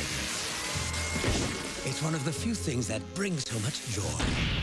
Made fresh, hot off the grill, all juicy and delicious with fresh toppings so it tastes great. It lifts your spirits and makes everything okay. That's the kind of hamburger we make. Wendy's Classic Double with cheese. It's better here. And now Wendy's pickup window is open late so you can eat great even late. 2 hours of hard riding, and I was hurting. My legs, my back, it even hurt to pedal downhill. So I took control with Advil. Doctors know that nothing, not Tylenol, not Aleve, nothing's proven stronger or last longer than Advil. Hey, the pain was strong, but Advil's stronger. You have the strength to get rid of pain. Take control. Take Advil. Now is the best time to join America Online. The AOL is very easy to use. Anyone can do it. You've got mail. I love AOL email. Click and send. Everybody I know is on AOL. I do feel good knowing that AOL has parental controls. And if you want high-speed service, America Online has it for you. AOL makes broadband easy. Being on the phone and AOL all at the same time. With the broadband, everything is so much faster. It's the best thing we ever did. Welcome. AOL keeps getting better and better. America Online, so easy to use, no wonder it's #1. Call 1-800-4ONLINE. Remember, Game 2 of our playoff doubleheader on TBS comes your way from Conseco Fieldhouse. Jason Kidd and the New Jersey Nets trying to put away the Indiana Pacers. Byron Scott carrying Jason's bags. That's good. I like it. Not exactly. And there's Reggie Miller and the Pacers trying to force a Game 5 that comes your way as Game 2 of our playoff doubleheader. Back at you from Studio A, Peter Vesey, Kenny the Jet Smith, Ernie Johnson, and Avery Johnson of the Dallas Mavericks. And now we have open season on Avery to talk about this series coming up with the Sacramento Kings. This should be some fun because a couple of high-scoring teams. You took them 3 out of 4 in the regular season, did Dallas. What do we look for here? How much defense is going to be played? Well, you have two teams that are just two of the top offensive teams in the NBA. And I think basically in this series is going to boil down to your 4th, 5th, and 6th guy. Our big three are kind of unstoppable. But I think Nick Van Exel, Rafe LaFrance, Eduardo Nahara, those guys are going to be key for us in this series because even their top 3 players, Stojakovic, Weber, and Mike Bibby, they're going to produce. But then you need other guys to really produce. Were you surprised at what you saw out of Sacramento against Utah, the way the Jazz were able to pretty much dictate the way those games were played? Well, I think the Jazz, that was the only way that they could possibly beat Sacramento. They weren't going to be able to run up and down the court with them and having high scoring game because that's what Sacramento's used to. I think we're one of the few teams that can play at a high level offensively with them and still have some success. But even though we won 3 out of 4 during the regular season, they're a tough team. They had the best record in the NBA during the regular season, so we have a tough task ahead for us. Maybe do you guys actually come in with a defensive plan? No, I'm being serious. It's a great question. Is there anything that you talk about before a game, or is it strictly, hey, we're just going to outscore them? No, we don't just say we're going to outscore them. We practice defense. We have a defensive strategy. But at the same time, our offense really doesn't take us a lot of time to score. So there are more possessions in the game, and when there are more possessions, Del Harris said exactly that the other day. He said that he compares it to a football team that keeps the ball in the air all the time. So obviously the defense is on the floor longer, on the field longer. So I mean, it's a good excuse. I bought into it. I have a 2-part question though. Since you're a coach now, and you still haven't answered this. An official coach or an unofficial coach? You're an official coach this year. Until next year, you go back to a player. Do you get another salary for being a coach? And you got to answer these questions now because you haven't answered for like 3 days now. And the second part is you got 9, now 10 coaches. Explain how 10 coaches, I've been on the floor, how does 10 coaches work together to get it going? And like you guys do in Dallas. Well, I'm only getting a player salary to answer your first question. Yeah. Let me do the Even though we have a billionaire owner, I don't think that would even be legal. Well, we're going to negotiate. I think there's a league rule. You can't get both. Yeah. But even though we have a lot of coaches, everybody have a role. Dale Harris, I would say, is the point man for all of the assistants. But, everybody pitches in, but it's very organized. Coach Nelson have a very strategic way that he likes to assemble practice and go into games. So they're all there at one time? Not all there at one time. Some guys are out on the court, working guys out. You maybe have 5 or 6 coaches in there, but we all have a role. We all have an important role, but it's strategic. Coach Nelson is the head person, but Coach Donnie Nelson, Sidney Moncrief, Charlie Parker, Do you hear Dale anything Harris. differently now since you're in that locker room and you hear what they actually say about the players? Well, you hear certain things, but That's what I those want to things hear. would be. What certain things do you hear now? But it's all that are positive. different? What is the most surprising thing that you heard? Well, it's all positive. You know, you're really trying to find out what guys can help you in certain situations and what guys can't. And now you hear how they feel about certain situations. It's political. Hey, Avery, is Dirk, is he a true superstar? I think he is. I think you have those guys, you know, like Dirk and Tim Duncan and Shaq and Kobe that are superstars in this league, and Dirk, he's up there. And, you know, we have Michael Finley and Steve Nash who are right there also. Next rung. And those guys are playing great. And to be on a team where you have 3 dominant players like that and a Nick Van Exel, that's a luxury any coach would love to have. And on the agenda tomorrow for the Dallas Mavericks, after practice, a little golf action. The players have been summoned to the golf course tomorrow, and are you going to be part of this thing when you... Yes, that's the time for me to be a player. Don Nelson saying, bring your wallets. It's a chance for the coach to make a little extra money. Maybe we'll have a report on that tomorrow. Back to put the wraps on the AT&T halftime report in just a second. Jamal McGlure taking it to the rack. How about the Hornets up 10? Love that guy. The AT&T halftime report is brought to you by AT&T, proud sponsor of the NBA. We weren't technically a garage band since we practiced in a barn. We still make a lot of noise, only now it's on the phone. Introducing AT&T Unlimited. Luckily, I pay one flat rate and we talk till we're hoarse. $19.95 a month for unlimited long-distance calls to any AT&T residential long-distance customer. Call all you want, whenever you want, and never watch the clock. I love them, but I'm not going to pay a lot to listen to them. Nobody ever did. Call 1-800-REACH-OUT to enroll. I taught him how to do that reverse slam dunk. I taught him the fundamentals. Boxing out. Boxing out. Dipsy doing. Rebound. Twist people up. Bounce pass. That's me. I taught him. I showed him that. That's me. Not you, me. That was me. Who you gonna listen to? How about yourself? Obey your thirst. Sprite. I thought you told him to be a dentist. Man, don't move your head. Come on. Moo. For an incredible bargain on a computer, just call 1-800-GATEWAY. Because right now, you can get a Gateway 300 SE desktop fully loaded with an Intel Celeron processor, 128 megabytes of memory, and a monitor, all for just $5.99. That's right, a Gateway computer with a monitor for just $5.99. But hurry, this deal won't last forever. So call 1-800-GATEWAY today. That's 1-800-GATEWAY. Do you have any software experience at all? No. It's not really important. Welcome aboard. So it says here you haven't worked since 1982. Yeah, so? So I bet you're raring to go. You don't have any references at all. I know, isn't that crazy? Who's crazy? What's crazy? I'm crazy, you're crazy. Welcome aboard. Well, thanks for coming in. We'll let you know. I'm just kidding. Welcome aboard. The new E-Trade. More of what you need to stay ahead in today's economy. E-Trade Financial. This is not a dream. This is not a fairy tale. And these are not humans. Mortal Kombat, 9 Eastern tomorrow, only on TBS Superstation. Welcome back to the AT&T halftime report. Tomorrow night, TNT, another playoff doubleheader. The Celtics and the Sixers playing game 4 of that series, and then the Spurs without Tim Duncan taking on the Seattle Sonics. That's game 4 at Key Arena. And Thursday, still don't know which network this will be, but the Raptors and the Pistons will play game 5. We'll be there.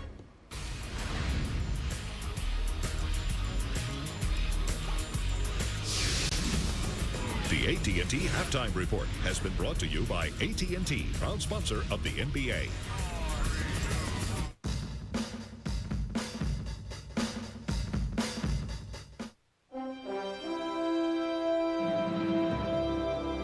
I won a gold and silver medal at the Winter Olympics.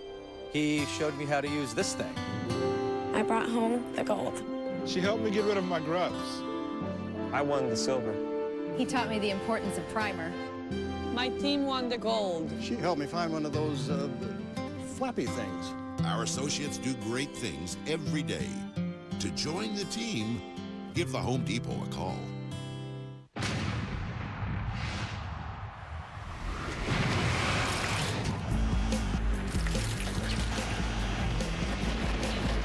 happens in the blink of an eye. That defining moment in every game. When that moment comes, will you have ice in your veins? It's here, it's clear. New Gatorade Ice.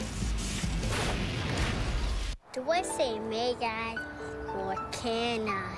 May I? And don't forget the please. Hello, sir. Hello, ma'am. Go ahead, sweetie. It's his first time. Welcome to McDonald's. May I help you? Hello, sir. May I have a Happy Meal? Please. Ronald thinks you did good. I think I did well. How do you mess with a bull without getting the horns? Find out this July. Thank you for calling American Express. This is Tara Hilton. How can I help you? Talking to our card members, I just enjoy doing that. I've been an American Express financial advisor for 13 years. I get to know customers. I listen to them. They can give you all the service that you need. Thank you. We were able to make different travel arrangements. Some small way, you were able to influence people's lives. It helps take out some of the stress in their life. Which is an amazing thing to be able to do.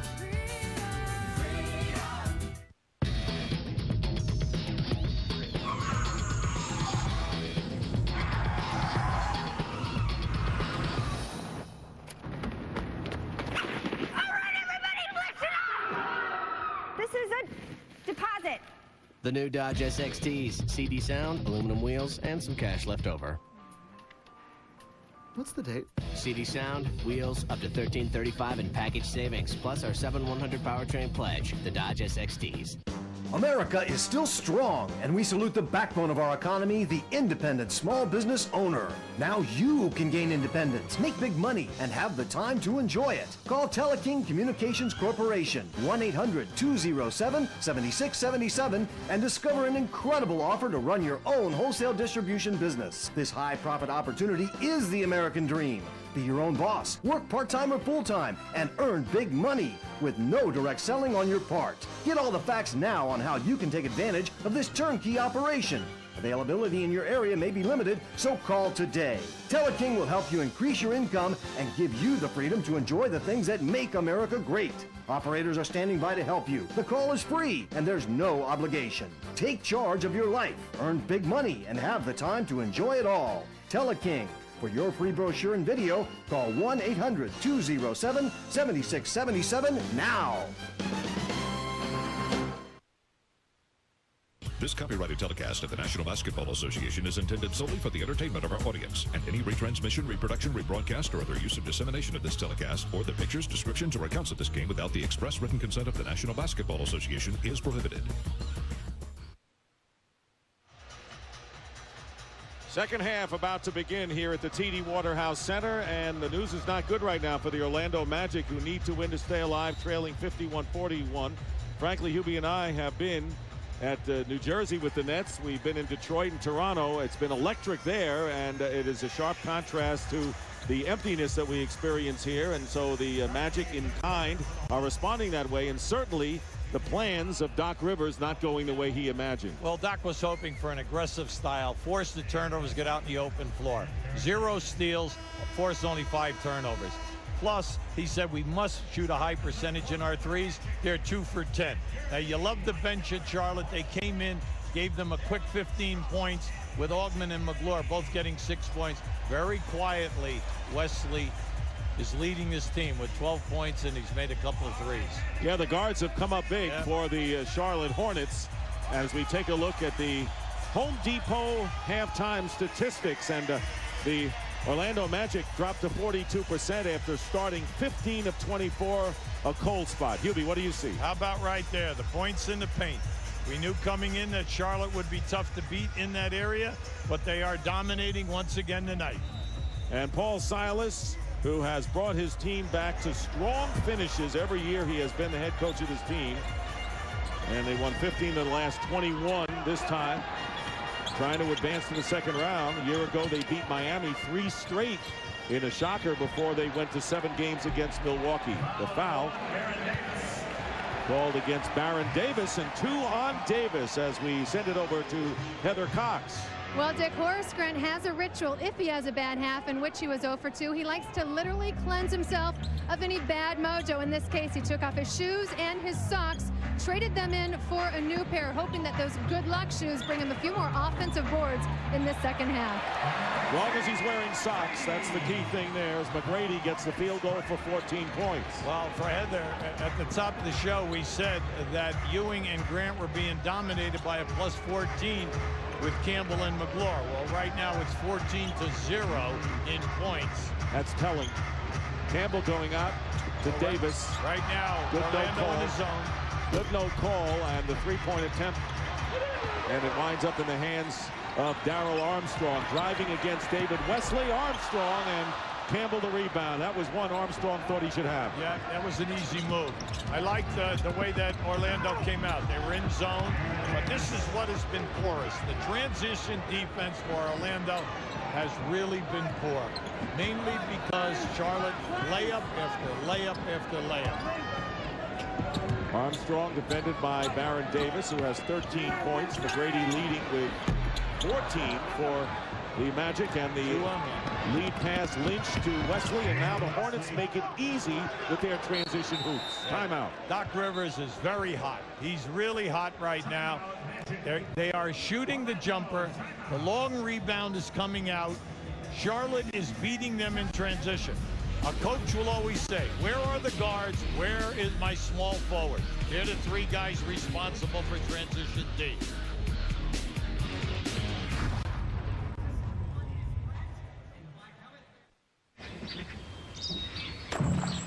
See, it's cool. Come on, let's go.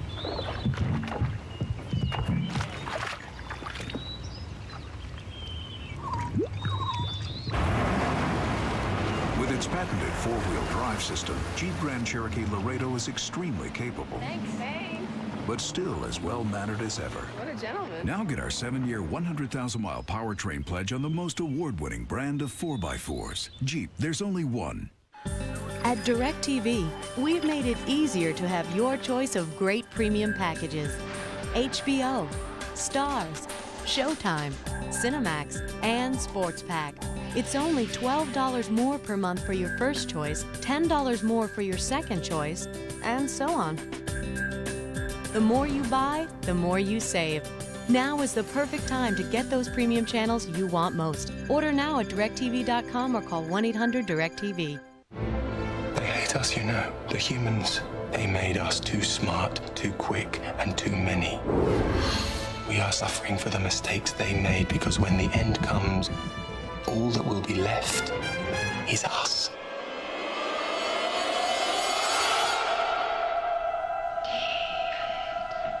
AI, playing this month on pay-per-view. Tune to the 100s and order with your remote.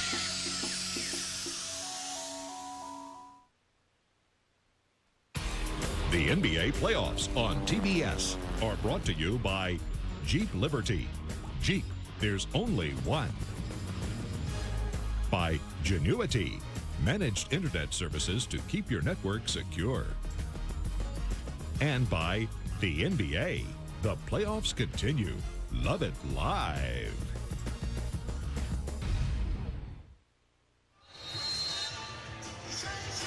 Well, you wonder who's going to light the fire under this Orlando Magic team. They are very casual. In fact, they're smiling. We've seen a little laughter over there, and wonder who has to tell them that if they lose tonight, that's the end of their season. Yeah, I'm disappointed in the lack of aggressiveness. I'm really disappointed in their lack of tenacity defensively. And it's kind of shocking because this franchise has always been one of forcing turnovers right at the top of the league in steals, forcing 20-plus turnovers a game, and really getting after. Ooh, he popped him. Lynch right got hit. Jaw. Yes, he did. No call, and Armstrong misses, and McGrady with the basket. Lynch was busy nursing the shot into it. Looked like his left eye. He's playing with 3 personal fouls and has been in there since he picked up his 3rd late in the second quarter. Well, Paul realizes that he is expendable. but I'm going to leave him out there because he is the best defender that we have to play Tracy McGrady. Campbell with the fall away, and Eldon Campbell coming up big tonight, double figures with 10. No surprise. You go to him and you get him going. You know, that whets his appetite, and all of a sudden, he rebounds for you, blocks shots, and gets after it. McGrady from the perimeter, and Campbell with a rebound. Campbell with 10 points, 7 off the glass, headed for a double-double tonight. And a good move through a minefield for Baron Davis. No basket. They wave it off, and the foul is called. Davis wanted it, and that would have been a pretty play had it gone. In the Summer League, that would have been a continuation basket. Of course. No, that was beautiful. That was just a great move. He splits the trap and just comes over. The foul was called. And how about that? Look back to the top of the circle and just said, yo, no one's there. I'm letting it fly. Horace Grant committed the foul, and what a personality and a confident player Baron Davis has become. I really like the fact that the first quarter, and just like he's doing right now in the third quarter, he's getting everyone else involved. The offense will come to him when it's needed. P.J. Brown. Loose ball out of bounds. Campbell pointing to Armstrong, saying it was last touched by him. Well, even if it was, you never allow the ball to go out of bounds and allow the referee to make a decision. Just pick the ball up. He could have just jogged over there and picked that loose ball up. He wanted to prove he was right. Foul away from the basket. Eldon Campbell with the block, and that will be Campbell's first foul, bringing anguish to the face of Paul Silas.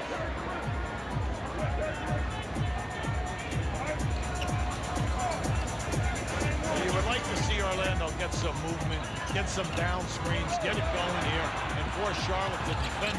Garrity and Armstrong in the lane, open, hitting.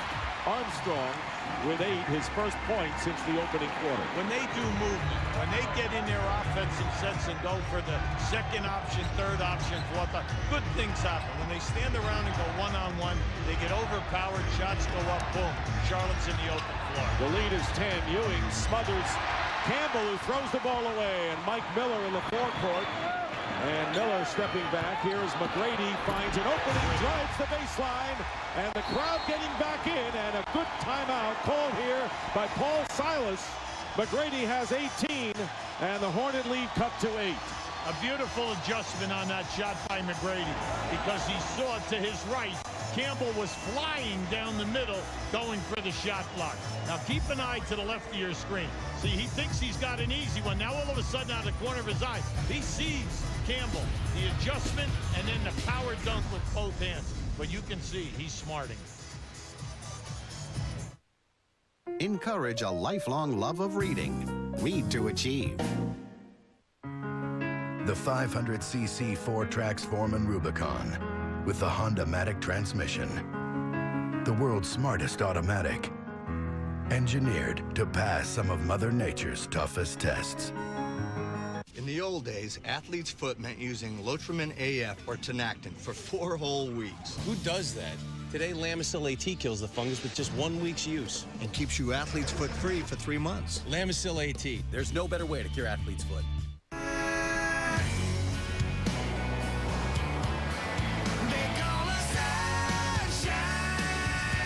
Yeah, nice day. Take a left. Dodge Ram.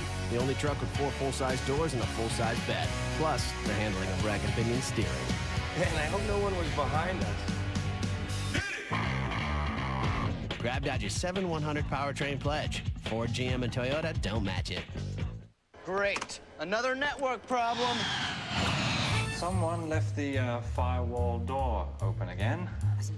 Access? I'm access, not security. I thought security is everyone's problem. Excuse me, Legacy. You're not the boss of me. Okay, good. Hold on. Who are you guys? We're vendors. That's good. Want a more secure network? At Genuity, we manage and monitor every inch of your network. Genuity. Pooh, where are the Butterfingers? Sold out, but try my other 350 candy varieties. I need a crispy, crunchy, peanut buttery Butterfinger. I'll give you 4 fingers. Nothing like a Butterfinger. From Nestle. Betterfinger. The Honda Rancher ES America's best-selling ATV. Makes work a little easier. Shifting gears with the push of a button.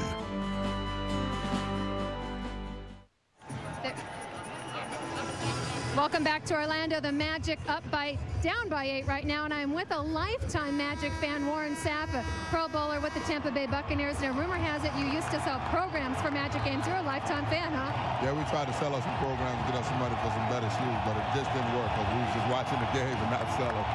Give me the early scouting report. You guys are starting training camps this week. A new coach and John Gruden. How are things looking? I think it should be an exciting season. It should be a fun one. You were a pretty good hoop player in high school. Any advice for the Magic right now? Yeah, put it in the hole and rebound. It sounds so easy from here. Back to you, Dick. All right, he ought to get on the court with tractor trailer. That would be something to watch. That's right. Here is Lynch going to Campbell. Knocked away. Brown with 3 on the shot clock. Off the mark. Lynch has it blocked. Time is going to run out. 24-second clock. Gives it back to the Magic. The crowd is in the game, and let's see if Orlando can make a continuous run. You're right. They're looking for the energy. The crowd wants to get into the action. Right there, you just had Charlotte hustling. 3 shot attempts that time. Good defense by Orlando, but no rebound. Miller off a screen, and 10 points for Miller. So McGrady and Miller in double figures, and it is down to a 6-point lead. Maybe Mike will get it going here, Dick. He's 5 for 9. They need that explosion.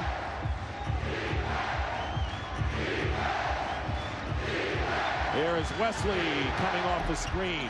Rebound by Patrick Ewing. That's all he's got to do tonight. Just rebound and get it out. Garrity. And loses it off his foot. And a 3-on-2 with Baron Davis. Great movement in the air for Davis, who has 15 to stop the spurt. He's one of the very few guys in this league who sheds defenders on the break. And a foul before the shot. George Lynch now with his 4th. It's right there. You can see the deflection by P.J. Brown. Now just watch how he bumps Armstrong right out of there. And they've changed the foul as Baron Davis now with 15. George Lynch still with 3 personal fouls. Stacey Augmon has come on in for the Hornets. Augmon scoring 6 points in the first half. Ewing getting it back on the deflection off of Campbell. Miller stepping back.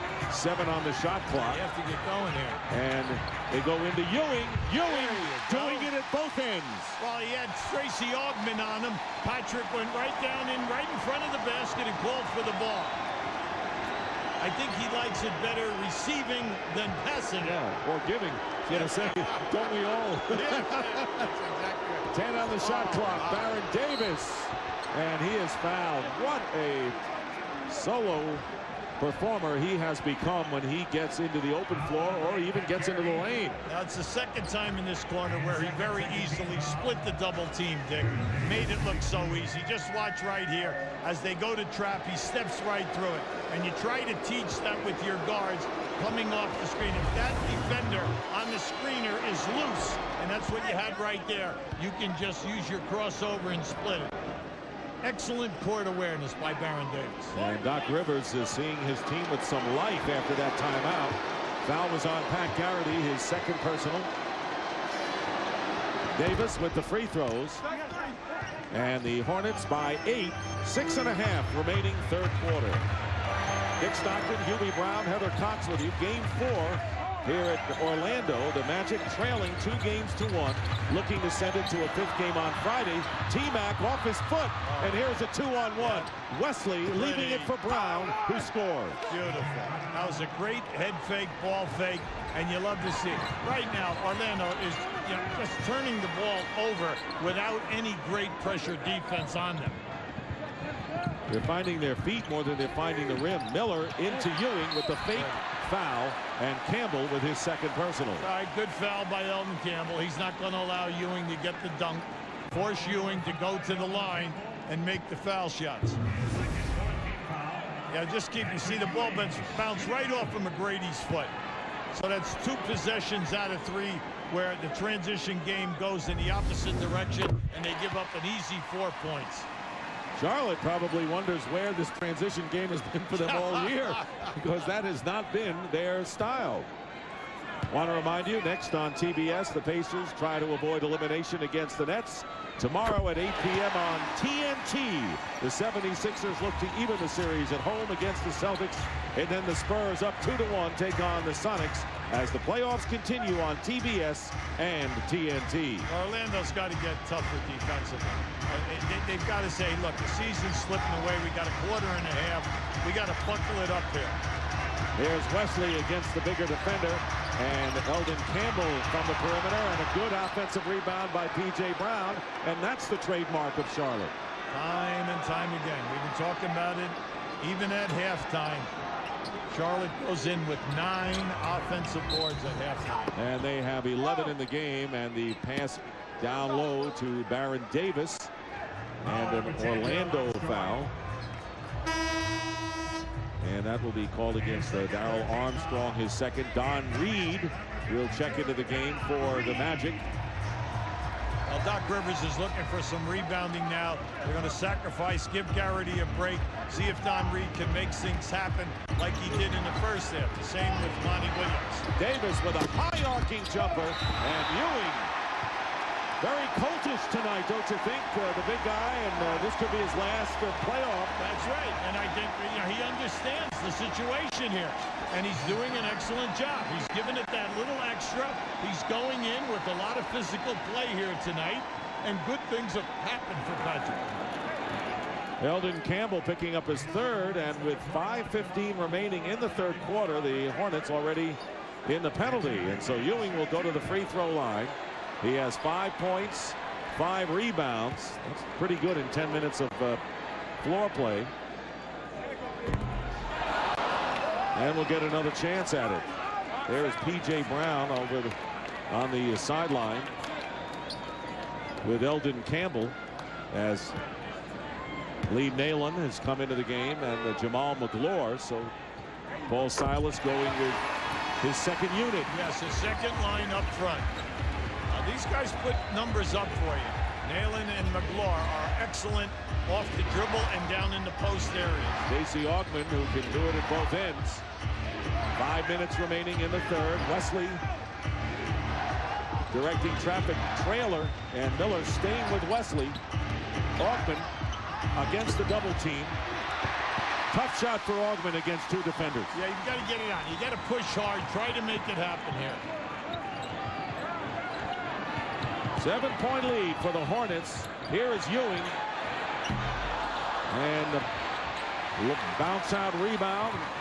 And the Magic getting a new clock with 4.5. They have 2 defenders on McGrady. They're not going to allow McGrady to go one-on-one.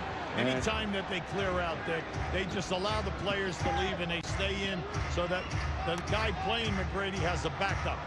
P.J. Brown misses wide open after the turnover. So the Hornets let an opportunity slip by, still up by 7 as we wind down to 4 minutes to go in the third. Ewing, again, this is from the same area that he did moments ago. Yeah, the place is opening up. The reason tractor trailer is laying off of Patrick. Armstrong with the steal, and the loose ball foul will be called against Stacey Augmon. Crowd loving it as Armstrong, and when Troy Hudson is, they get the crowd on its feet. Augmon with his third of the game. Well, you're looking right here, not because of hustle. This is what Armstrong is all about. This is where he gets a lot of points. He gets it, but because of the hustle, he gets it, knocks it loose, and then he beats you with quickness. Now, we know that he is an outstanding foul shooter, 89% for the year. He's always up above 85 since he has come into the league.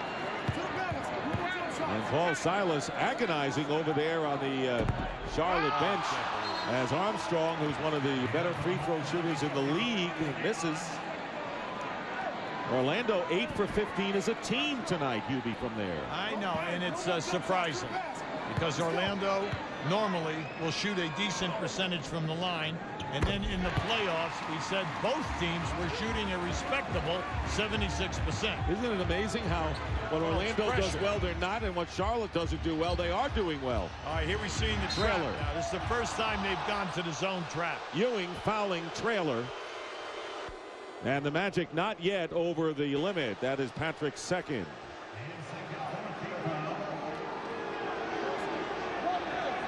I'll take it out on the side.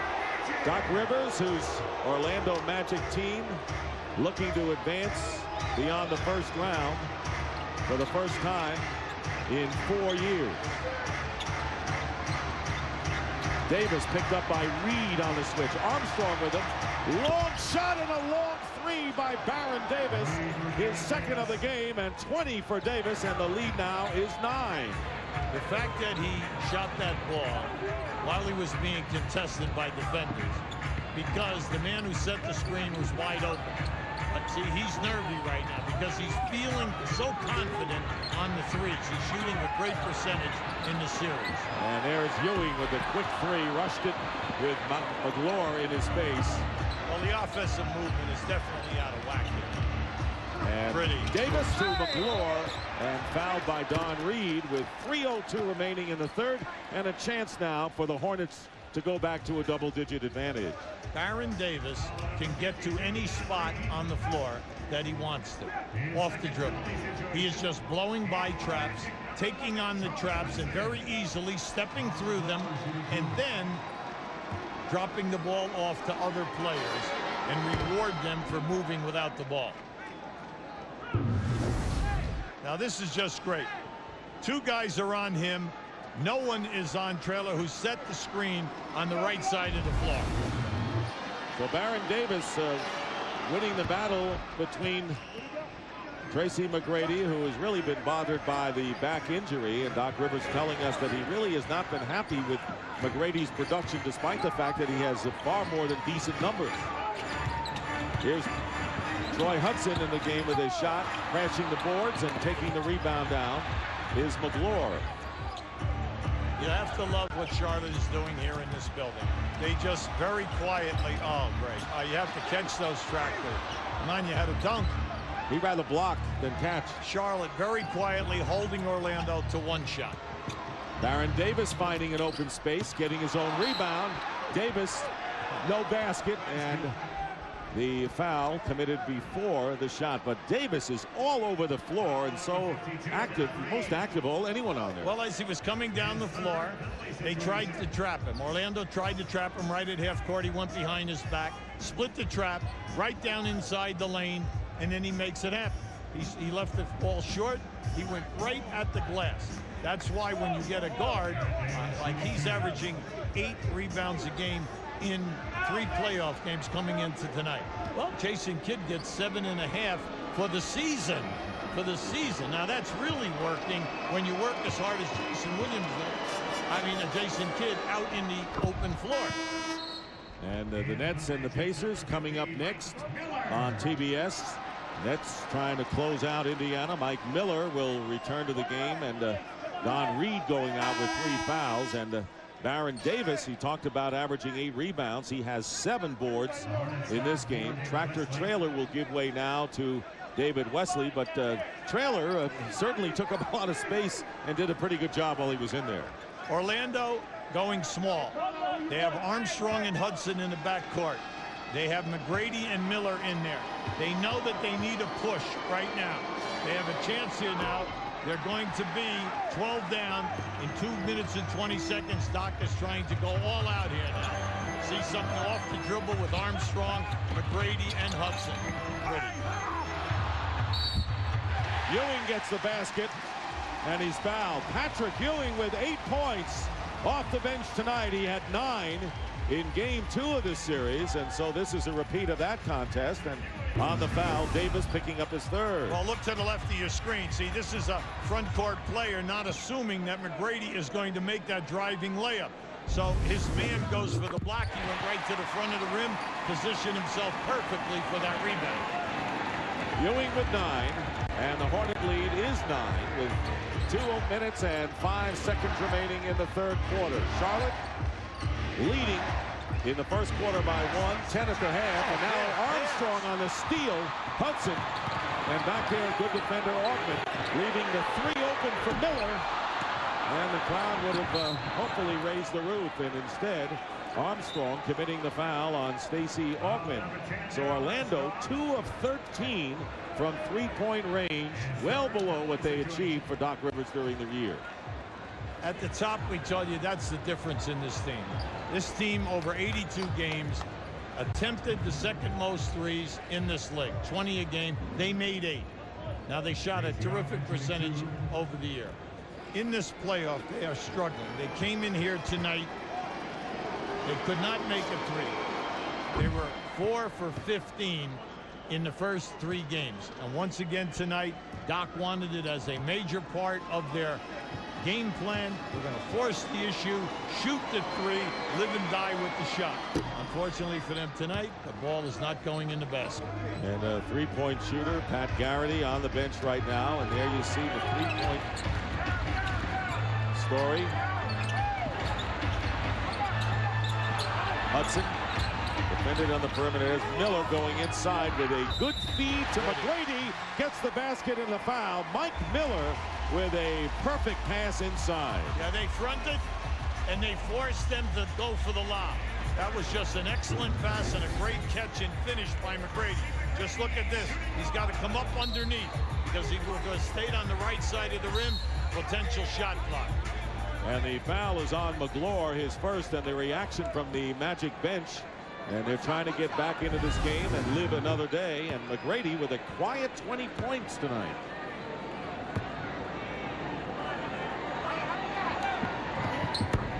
And the three-point play, the old-fashioned way, for Tracy McGrady, and the Hornet lead down to 8.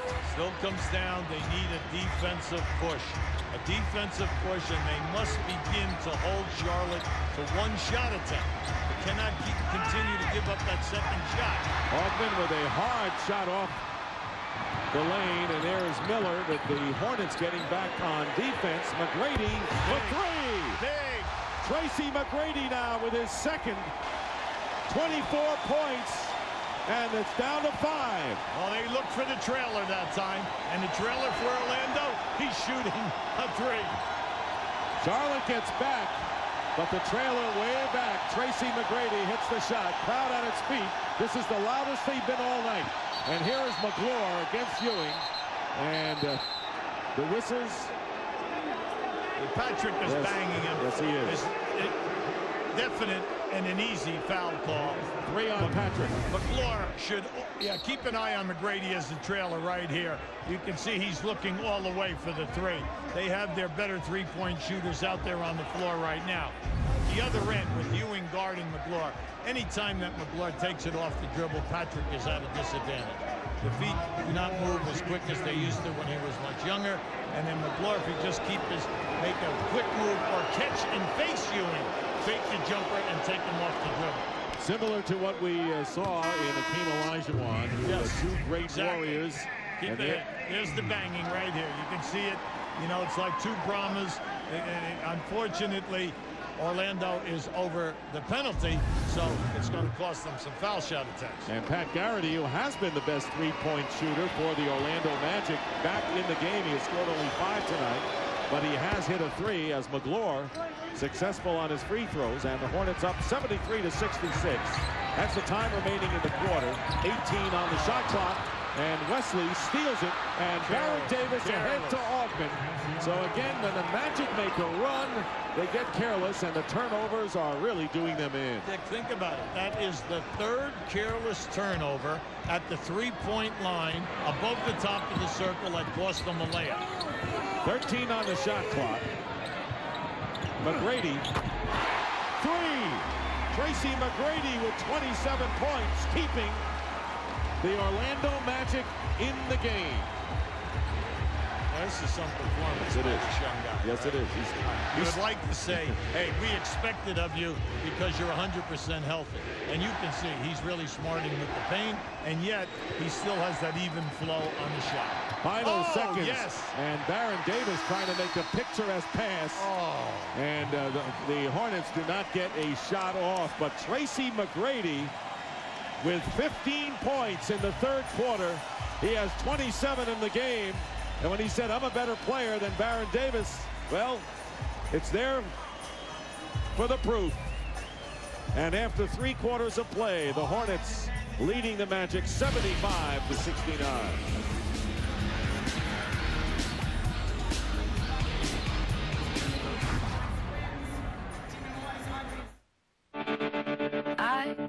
am Dawn Staley. If I had to compare my game to a type of music, I could probably get down on a saxophone and get down and get down. I'm the consummate point guard. I'll bring it up, I'll get our team into the flow. My favorite superhero is the Flash, but I'm a little quicker. Coaching is my passion for the game, and my love for the game gives me the opportunity to share it with some of our youth of today. This is who I am. I am Dawn Staley.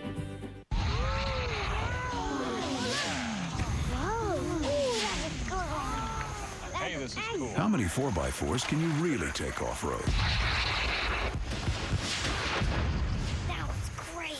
I suppose we better go give these guys a hand, huh? With its patented four-wheel drive system, Jeep Liberty makes everyday Independence Day. No laughing this time, guys. Now get our 7-year, 100,000-mile powertrain pledge on the most award-winning brand of 4x4s. Jeep, there's only one. When you think of Italy, you think of things like the latest fashions. Want to go to Subway? But best of all, great tasting bread. Our new roasted garlic on Italian starts with classic Italian bread, and then we top it with roasted garlic and spices and bake it all together. Subway!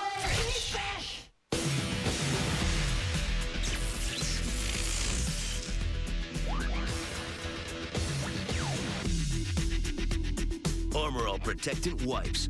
Armor All Shine and Protection in a wipe. Anything in the mail? Junk. Hey, look at this. What? A credit card pre-approved. You know what that is? We already have a credit card. But it's pre-approved. What do you want? A trip to Bermuda? The Caymans? Yeah. Or a nice dinner out. You know what I want? A house. Using credit wisely is the first step toward owning a home. Call for the free guide on credit from the Fannie Mae Foundation and for a list of lenders and credit counselors. Sounds like a good thing. Budget is really working hard to improve truck rental. Yeah, rates starting in 1995. And a service where our movers help load and unload the trucks. Can we make load and unload even better? Roller skates to make the move even faster. Hmm?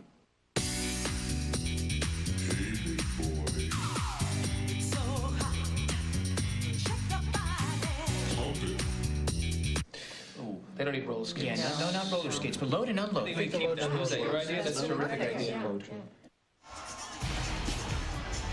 Right now, let's take a look at tonight's budget rent-a-car fast break. And it's been the Charlotte Hornets surprisingly leading the way with the fast break points by 10. Well, Orlando closing down the rebound disadvantage, but Charlotte living on the points in the paint. A lot of that is happening because of the uncontested fast breaks. And in that quarter alone, 3 careless turnovers resulted in 3 layups in 2-on-0 fast breaks. Saw Doc Rivers, who wanted to force the tempo. It's gone the other way tonight. He started Mike Miller for the first time, had 8 points in the first quarter, only 2 since then. And in the fourth quarter now, it'll be Wesley, Davis, McGlure, along with Lee Nalen, and Stacey Augmon, who gets the ball back from Troy Hudson. Wesley with a good pass to Nalen in the corner, but a bad shot. They have to look up. They have a chance if they look up. They have their quick guys out there right now. They're playing Armstrong and Hudson along with McGrady. Armstrong and McGlure getting the rebound for the Charlotte Hornets, who are 1 quarter away from moving on to the second round, as they did a year ago in the playoffs. And Stacey Augmon fouled. Yeah, Paul Silas coming with P.J. Brown right now. Anytime that a team goes small on you like this, you've got to punish them because you have the talent to do it. Monty Williams committing the personal foul. I want to remind you, coming up next on TBS, Game 2 of our playoff doubleheader, as the New Jersey Nets, the #1 seeded team in the Eastern Conference, look to close out their series against the Indiana Pacers. So Nalen goes out. P.J. Brown is in. 7 on the shot clock. Baron Davis defended by Armstrong. And the defensive 3-second violation called by Joe Crawford, and that will call for a technical free throw. Yeah, well, Joey was right on that. He had it all the way. Doc Rivers is asking for him to explain why he called it. It was a definite clear out for Baron Davis, and as soon as Baron put it down, they were running to try to help out the defender. 5 players in double figures for the Charlotte Hornets, led by Baron Davis with 21, Wesley second with 15, and 3 others with 10. Minute gone by, and Davis defended by Armstrong. They wanted the quicker player, and what a defensive play by McGrady up to Hudson, and a block at the other end. Great block by Baron Davis. Davis with a block, crowd looking for the foul. And then McGlure came right behind it with the next block. And the travel called against Stacey Augman, and Hudson is shaken up under the basket. Troy Hudson is hurt. And the Magic have already sent 2 players, Tracy McGrady and Mike Miller, to the dressing room early. And that was just a great move. Now watch how in the picture right here you're going to see Wesley come up, but from the rear, pinning that one on the glass. Then you have the next move right behind it here. Now see, this could be a goaltend right there. That ball was on the glass. Now right here, McGlure catches the next one and gets the shot block. This is all with the body. The fans are booing because of the body contact. I'm sure they saw that the ball was pinned on the glass, but then they felt that he was hit in the lower part of the body. And we'll have a timeout early here in the 4th with the Hornets up by 7. It's just the same old thing. I need adventure, excitement. I'm suffocating. Okay. You can drive. Spice things up. The Hyundai Santa Fe.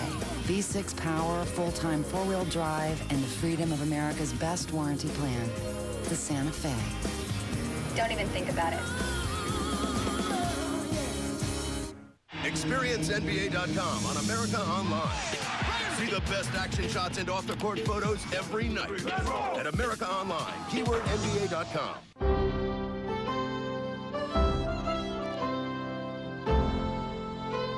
Follow the curving Irish lanes long enough, and you'll find yourself in the town of Wicklow. And if you arrive on that most special day in Ireland, you'll find the town celebrating their favorite holiday in traditional fashion. Hey, John, happy Cinco de Mayo!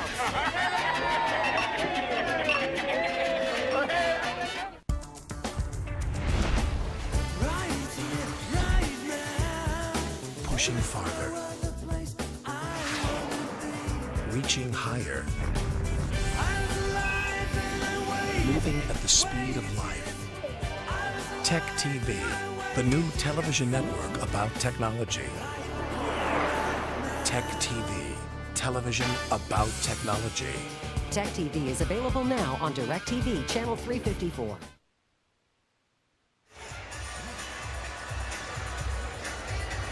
(76-69). Troy Hudson helped into the locker room, and Hudson, who goes a mere 6'1", 170 pounds, Hubie. Now keep an eye to the right. You're going to see Baron Davis come in here right there. Now, that was close. The contact was right there on the baseline as Baron Davis falls into Hudson right across this leg. Joey Crawford, the referee, was right on the play and did not give any goaltending on that call because the ball, it was close to hitting the board before the block. Now, the people in the building naturally want the continuation body contact of Baron Davis on top of Hudson. But what happened was the ball rebounded off. They take another shot. McGlure blocks the next shot, and that started Charlotte in the fast break in the opposite direction. Monty Williams working his way in. Touch pass out to McGrady for 3. He's been hot from there. Every time you think Orlando is finally turning the corner to get there, Charlotte shuts them down. Now that is the 3rd fast break basket that Charlotte ran down and blocked the shot. Augman looking for Brown down low. Here is Baron Davis going by Garrity with a feed to McGlure. Now they were in a 3-2 zone that time with Garrity at the top. Garrity, once the ball went to the wing, he rotated down to the box. But as we know, all night long. It doesn't matter. Man or zone, Baron Davis breaks the defense down. 8 assists to go along with his 21 points tonight. Mike Miller, defended by Wesley, trying to get inside, and the fall away. Davis the rebound, and you're absolutely right. Every time the Magic get something going, it stops. Right now, they're in a lull. They're shooting the fadeaway jump shot, the long jump shot. And once again, Charlotte, no second shots. McLaurin gets fouled. Upset that he did not get the field goal as well. And Tracy McGrady with his second foul. And Doc Rivers trying to get his team. Now is the time, and they better do it now, otherwise they go home if they lose this one. Well, they were just in the zone again. And once again, just a little movement, and I just can't believe it, but the baseline is opening up. 2 for 2 for a layup, and then now for a potential 2-shot foul situation. Well, McLaurin misses the first, but it's another big game for him. He's had 12 points, 4 rebounds, and 2 blocks. And we mentioned that you want to talk about Eldon Campbell and McLaurin. McLaurin's been playing a lot of the power forward position with Traylor and backup center, but the 2 guys have gotten the job done. Oh, at the position, it's just been great. Right now, McLaurin is at the center position with P.J. Brown at 4, and they're a better defensive team out here right now. They're quicker. Roy Hudson back on the bench for the Magic. Here is McGrady, and pushed by Augman. Here's Heather Cox. Well, Troy Hudson, the 3rd Orlando player to the locker room in this very physical game, has really been one of the keys to the Magic's success. He had 26 points in game 2. He does have a contusion to that left knee, but as you see, he's getting ready to check back into the ball game right now. Dick, back to you. All right, and you remember, Heather, that Paul Silas said that his big concern was Garrity and Hudson. They have scored 9 points between them, so they've done a good job against those 2. Yes, they have. 3 minutes gone by. Yeah, another forced turnover, Dick. It's just that they're out of sync. All the different combinations that they continue to use, the offense is not flowing. There just isn't any flow to it.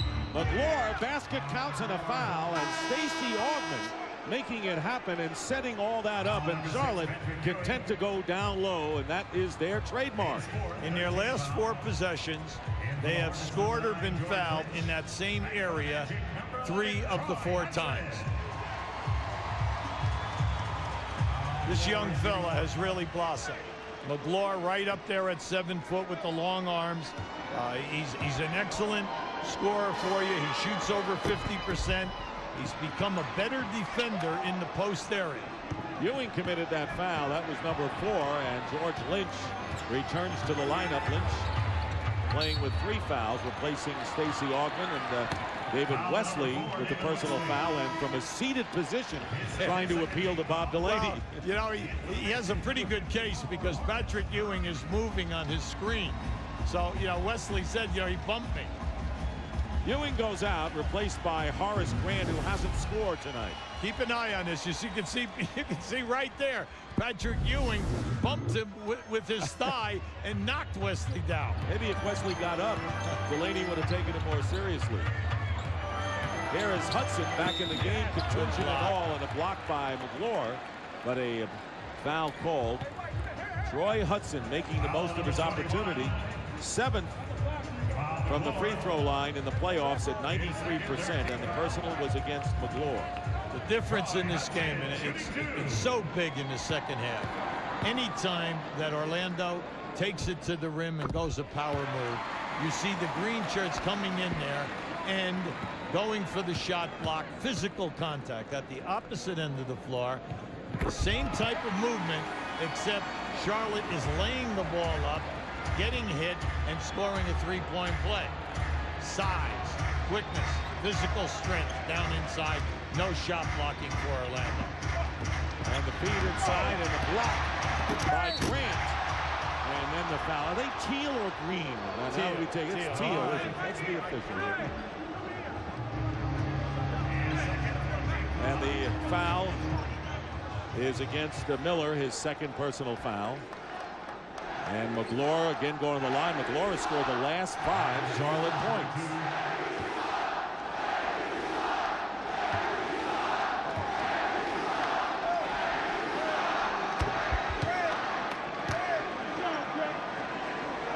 When you have size, you come into the league as not a top-rated type of a center, and then you develop that this young fella has, you know, that's a major plus because he's working on his body strength, he's accepting coaching, and then he is stepping in and can give you two positions, center, power forward. In his second year from the University of Kentucky, Jamal Mashburn, the other Wildcat, who is back in Charlotte and played 10 minutes of game number 1 and then had to come out and has been ill with viral illness, anemia, and B12 deficiency. Look what the Hornets are doing without their leading scorer. Hudson for 3. Always say it's great to watch when this type of basketball is hot. When they're hot, it brings the rafters down because it's exciting. But when they are having a night like they're having tonight, it's painful. And this team, as we said, knowing how to win on the road because they have not had support at home at the Hive. Davis with 23 points now, and the Hornets up by 14. Now this is just Baron Davis doing his thing, going wherever he would like to go.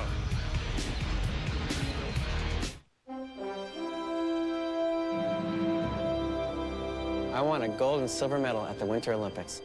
He showed me how to use this thing. I brought home the gold. She helped me get rid of my grubs. I won the silver. He taught me the importance of primer. My team won the gold. She helped me find one of those flappy things. Our associates do great things every day. To join the team, give the Home Depot a call. It's just the same old thing. I need adventure, excitement. I'm suffocating. Okay, you can drive. Spice things up. The Hyundai Santa Fe. V6 power, full-time four-wheel drive, and the freedom of America's best warranty plan. The Santa Fe. Don't even think about it. Hey, you want to see how powerful Sunkist really is? Watch this. Oh, girls.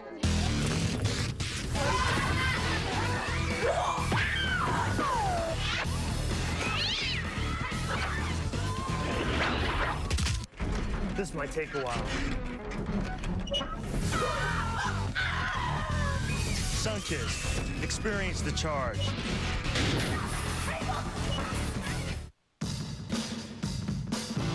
They have stormed through the East, surprising all but themselves. The dream season continues for the New Jersey Nets. Now, the New Jersey Nets must follow their floor general into the postseason and show the world they are for real. These guys are fun to watch. The Nets versus the Pacers, next on TBS.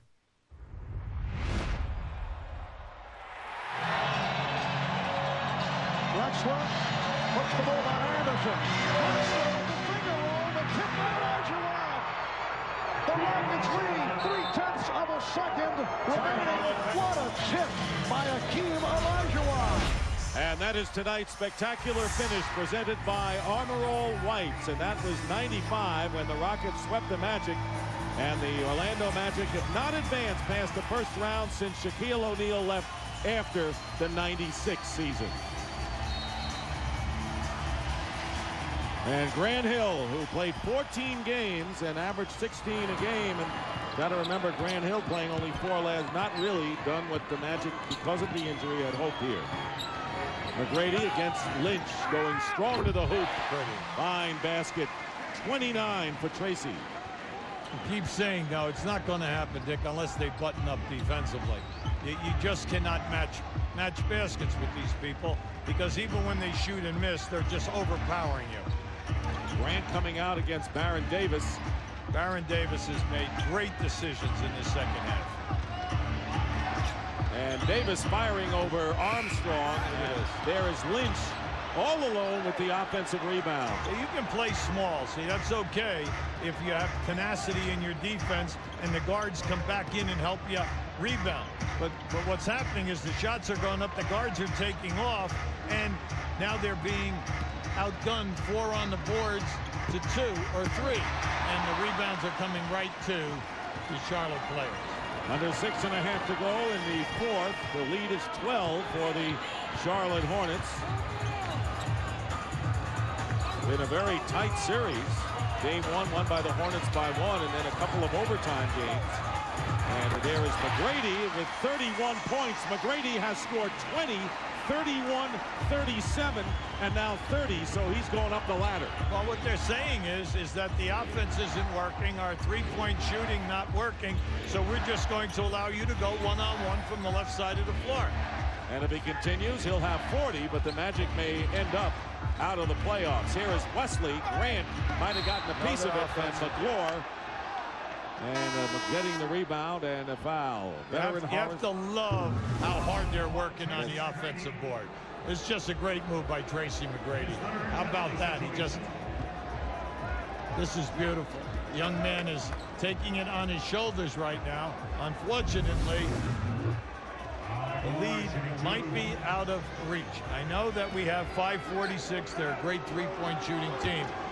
But we have not seen a defensive surge yet in this game, 3.5 quarters. Yes, there's nothing to indicate that the Magic can sustain any kind of a drive. You're right, at this point, it would be a surprise. They've done it a few times, and have all of a sudden run into a brick wall. Coming up next on TBS, Game 2 of our playoff doubleheader, Nets and the Pacers, and Indiana trying to stay alive at Conseco Fieldhouse. There's another clear out. Brady with 31 points. Diving by Wesley, and McGlure with a hard foul. Watch out. See, that's uncalled for. And Joe Crawford wants everyone away. Yeah, and they should hit him hard right now. And McGrady is walking away.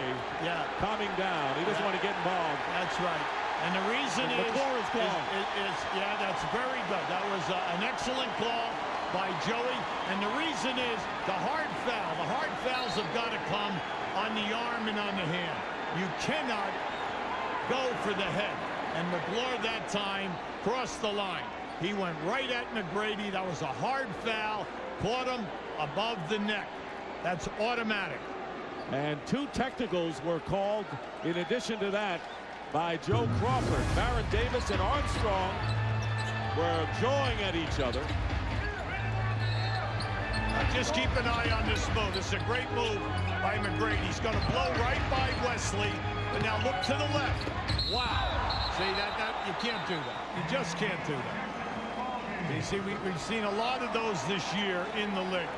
And you cannot have that in basketball. Everybody's making a living at professional basketball. You don't mind good, clean, hard play. But what you do not like are cheap shots that can injure guys. And you do not want the head injury.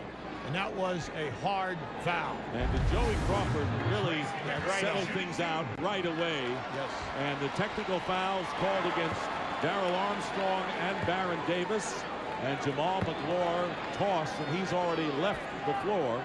And McGrady missing the free throw, the technical.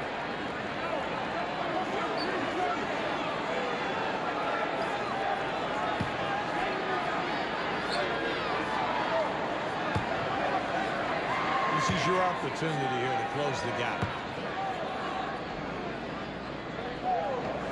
McGrady makes one of his 2.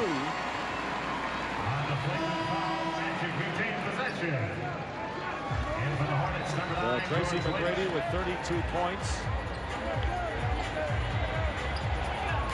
And Mike Miller will inbound. Garrity, Hudson, McGrady, and Armstrong in the lineup for the Magic. This is your opportunity here. Now you get a field goal. You know, you reduce quite a bit of this. Good scoop shot by Troy Hudson. Cutting the lead now to 9. That's right. There you are. So you're inside. You got a shot. You got to pull together here right now. Let's see that old Orlando Magic aggressiveness defensively. And that's the brand of basketball that Doc Rivers likes to play. Lynch to Brown. Beautiful. And they get another basket in the paint. What a pass by Baron Davis down inside. And then when they get the rotation, beautiful movement to the front of the rim. Hudson coming back. And it comes out. Garrity saving it in the corner. Armstrong throws it right into Davis. And a 3-on-1. Augman with a great fake on Miller. What a great fake by Stacey Augman. And Miller went for it, and Augman getting the basket, and a pat on the head as well. And the foul is called, and all of a sudden the Hornets back up by 13. Every time something happens, Baron Davis is right in the middle. Beautiful fake here by Stacey Augman. Not only do you get the field goal, you get a weak foul.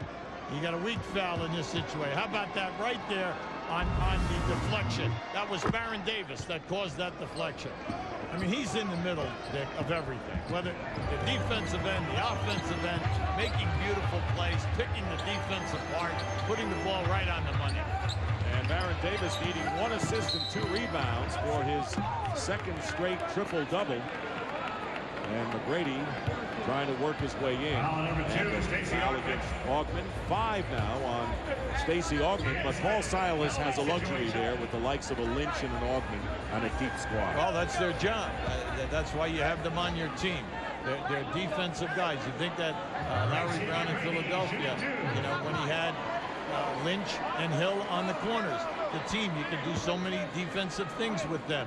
Go down the floor, first turnovers, trap, rotate, a lot of things that they could not do this year at Philadelphia. And that's what Lynch gives you if he's healthy. Now, we know that he had the operation. He missed over 35 games this year with the operation on his foot. So, you know, it's nice to see him back healthy, because now Paul Silas has the confidence that he's in shape, and I'm starting him, and I'm going to put him on the hot player, whether he's a 2 or whether he's a small forward. Lynch ignited a fourth-quarter rally in game number 1 for the Orlando Magic. It is here comes the trap. 79. Yep, that's the first time that we've seen the trap down the floor. You get an incidental contact. The ball was already out of the trap. You get incidental contact, boom, foul call. Now you're putting them on the line again. For Garrity, his 3rd foul. Both teams are in the penalty with 4:23 remaining. Coming up next on TBS, the second half of our playoff doubleheader, Hubie, as the Nets look to close it out against the Indiana Pacers and move on. Well, that was some finish. All right, in game 3, because that could have gone either way. They get the miss, meaning Indiana, and as the ball ricochets to the right, the Nets pick it up. Aaron Williams reverses it. The kid throws the ball all the way across the floor. Kerry Kittles makes a sensational shot. And Jermaine O'Neal making 1 out of 2 from the line. That's right. It was just a great play. There's another turnover, yes, and a 3-on-2 this time. Baron Davis off the hands of Lynch. Well, he tried to get too cute. Yeah, he's saying my fault, and it really was. He tried to get too fancy. And just keep an eye on this. They trap McGrady right here. They knock it loose, get the deflection. They come up. You got a 3-on-1 here right now. Just make it easy. Only the second turnover by Baron Davis. And Tracy McGrady inside is fouled. And will go to the line with just under 4 minutes remaining. McGrady, who has had a lot of treatment on his back, as Heather Cox chronicled. Therapist coming in from Vancouver, who worked with Shaquille O'Neal, and then slipping in the first quarter and going into the dressing room, coming back and having a brilliant game with 33 points, but Stacey Augman committing the foul. Foul's out of the game.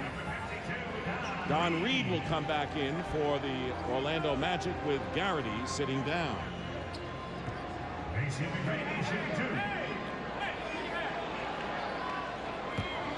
2 free throws for McGrady. He is 6 for 9 from the strike tonight. When he's healthy, he's a delight to watch, because he's so good. He has 3-point range. He handles so well and can finish with either hand. Then he can post up for you and give you the inside game. And then he's unselfish. And we know that there are only 2 players in this league who average 25 points, 5 rebounds, and 5 assists. And he and Kobe Bryant are the 2. Oh, there it is. Nearly a trap, and P.J. Brown out of bounds. Out of bounds. It'll be Orlando ball. They feel they still have hope with 13-point deficit. Every time they've cut it down, Doc Rivers' club has stalled. Well, this is the second time that they've been in that half-court trap. It's like a 3-2. So they're going to channel you into one of the wing guys, go for the trap, and then hope that they can cut off the passing lane, and that's exactly what happened on that last play. Lynch defending McGrady down low. Hudson looking his way. Yeah, well, they're laying off. See, they're laying off, and they're going to, like, front McGrady, play him soft, play behind, and then lay off in the front. Darrell Armstrong. Reed taps it out. McGrady, Lynch does not go for the fake. Armstrong, driving baseline, is tripped up. And the foul called against David Wesley is third. And we have been showing you over on the Orlando bench, Patrick Ewing, who is sitting. He has been talking with Grant Hill, and with 3:22 to go, and if the Magic don't come back, this could very well be Patrick Ewing's last NBA game. The 18-year Warrior who played all but 2 years with the New York Knicks, with Seattle last year, came to Orlando this year. Big regret, of course, never being on an NBA championship club. Well, got to the finals, and they had an excellent opportunity in Houston when it went to Game 7.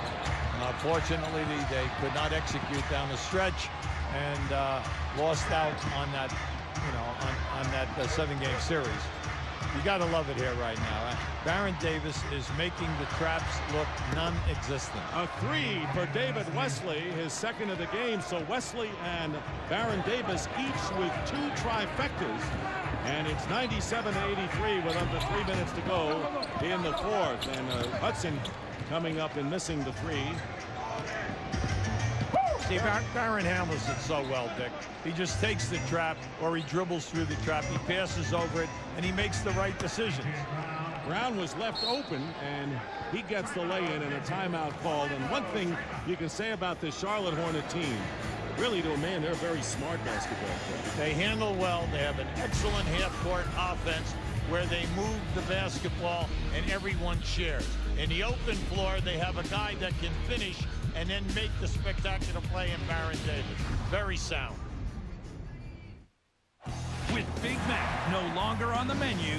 Back goes Andrews. He made the catch. The Braves hope to feast on the Cards in St. Louis. Slam! It's out of here. Braves Cardinals, 8 Eastern Friday on TBS Superstation. It's just the same old thing. I need adventure, excitement. I'm suffocating. Okay. You can drive. Spice things up. The Hyundai Santa Fe.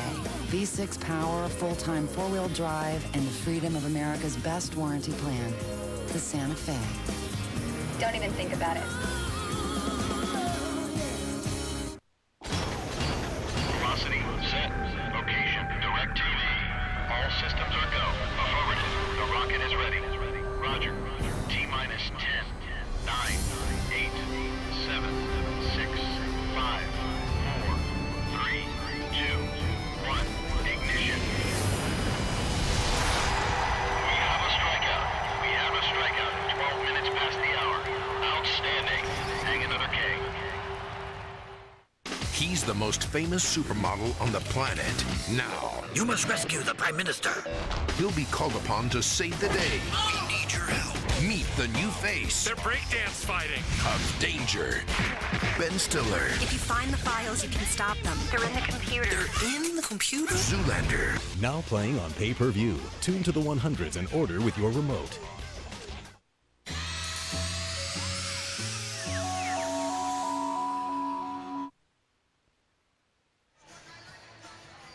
Right now, let's listen to tonight's Lamisil Inside Tracks.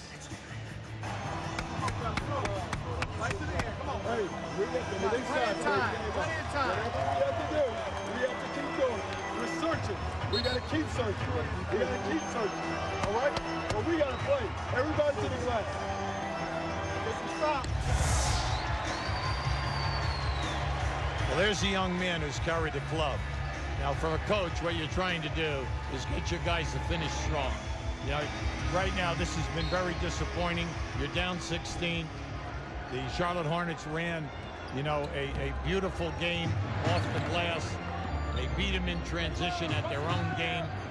Orlando goes 4 for 18 in threes and could not turn Charlotte over tonight in order to get out into the open floor. Patrick Ewing has come back in the game for the Orlando Magic, and Armstrong stepping on the line, and another turnover committed by the Orlando Magic as the Charlotte Hornets, who are used to success on the road, on their way to their second victory in a row here in Orlando. Well, during the regular season, Dick, you know, they had a terrific record. They did not back down from anybody. They were 23 and 18, which is very difficult to do. When you look at their injuries and the small crowds, the negative media about the team moving, you know, it's been very difficult for these young guys day in and day out, you know, to stay positive. But I like what Paul Silas told us today. He said, hey, I'm the most positive guy in the world. I wake up every day, I've got a great attitude, and I just keep telling the guys, let's just take care of what we can take care of, and that's playing basketball. And he said, I always believe that things will work out. That's right. He says we have no excuse. We have 12 good people, and there are 12 good players. And he says that's why it's been able to work. And it's been a banner game for people like Baron Davis, who has his triple-double, second straight triple-double for Baron Davis. He needed the rebound and got it. 27 points, 10 rebounds, and 10 assists. And the Orlando Magic, who lost in the first round back in '99, did not make the playoffs 2 years ago, beaten by Milwaukee last year in 4, will go down in 4, this time to the Charlotte Hornets. And Charlotte's going to be a tough team to contend with, no matter who they play in what has been a raucous and wild Eastern Conference first round. Miller misses from 3. Well, everyone who made predictions would pick a team in the East, and then they would say, yes, but the one team to watch is Charlotte. If they are healthy. Unfortunately, the blow with Mashburn. You're hoping that the young man can recover and then come back and fit in with this team. Because this team, oh, look at this. Someone just threw right down on the floor here from up above us some type of a balloon with water that just went all on the floor. Now, that's great. That's a bad fan. Oh, it's a bottle of soda. And it split, and the water is the soda is all over the court here, right at that 28-foot mark. Yeah, they're going to have to take time and towel it off. Remember, Tracy McGrady fell on a wet spot in the first quarter, and you know it may be your own player who falls and slips. And we still have 41 seconds here. Yeah, this is not good conduct and not a good finish by this Orlando crowd. But I'll tell you what, you're absolutely right about the Hornets. They are a team that everyone feared. They always said, you know, maybe the team we don't want to play are the Charlotte Hornets. They proved it last year, sweeping Miami in 3 straight, carrying the Milwaukee Bucks to 7. Well, we see right now they have a terrific 9-man rotation, and Mashburn is not even here. Their #1 scorer, the guy who averages 21 points a game. Now, when he's here, they're as good as anyone in the East, 10 deep. They have an excellent offensive game scheme. Their front court people all can board. They have post-up people. They're exciting. Baron Davis can make the plays, and then they have good three-point shooters. And he is tonight's Gatorade Player of the Game. Baron Davis with his second consecutive triple-double, now going for his 29th point. And the Hornets now emptying their bench. Kirk Haston, a rookie from Indiana, and George Lynch goes out. So the Western Conference Series, 3 of them have ended, with the Lakers, the Kings, and the Mavericks all moving on. And the Charlotte Hornets will become the first team in the Eastern Conference to advance. And of course, the Nets will try to be the second, coming up next in the second half of our TBS doubleheader when they go against the Indiana Pacers. Coming up, half a minute remaining. Here's Patrick Ewing wheeling his way in, and maybe that's his last field goal. You were his first coach in the NBA. Well, you know, what you're saying here right now is everyone's trying to have Patrick retire, but anytime they ask him, he says, I'll make up my mind. I might want to play again next year. I mean, he will not concede that he is going to retire. So we don't know for sure. That's exactly so right. So we're half-heartedly going to bid him adieu. And speaking of adieu, Bryce Drew leaves it to Haston. It won't count. with 1.5 to go. The Hornets will win the game, and they go over 100 for the third straight time. Tracy McGrady will finish his season with 35 points. And the Hornets will move on and play the winner of the Nets-Pacers series, and that could end coming up next on TBS. So Patrick Ewing, maybe it's his finale. In any event, the Charlotte Hornets have eliminated the Orlando Magic by taking 2 out of 2 here in Orlando. The final score, the Hornets 102, the Magic 85. Baron Davis with the triple-double, 29, 11, and 10. McGrady with 35 led the Hornets. And our final score tonight, Charlotte 102, Orlando 85. Coming up next, game 2 of our playoff doubleheader. The Pacers look to even the series against the Nets. So for Hubie Brown, Heather Cox, our statistician Marty Aronoff, this is Dick Stockton saying goodnight from Orlando. And after a short break, we'll take you to Indianapolis. So long, everybody.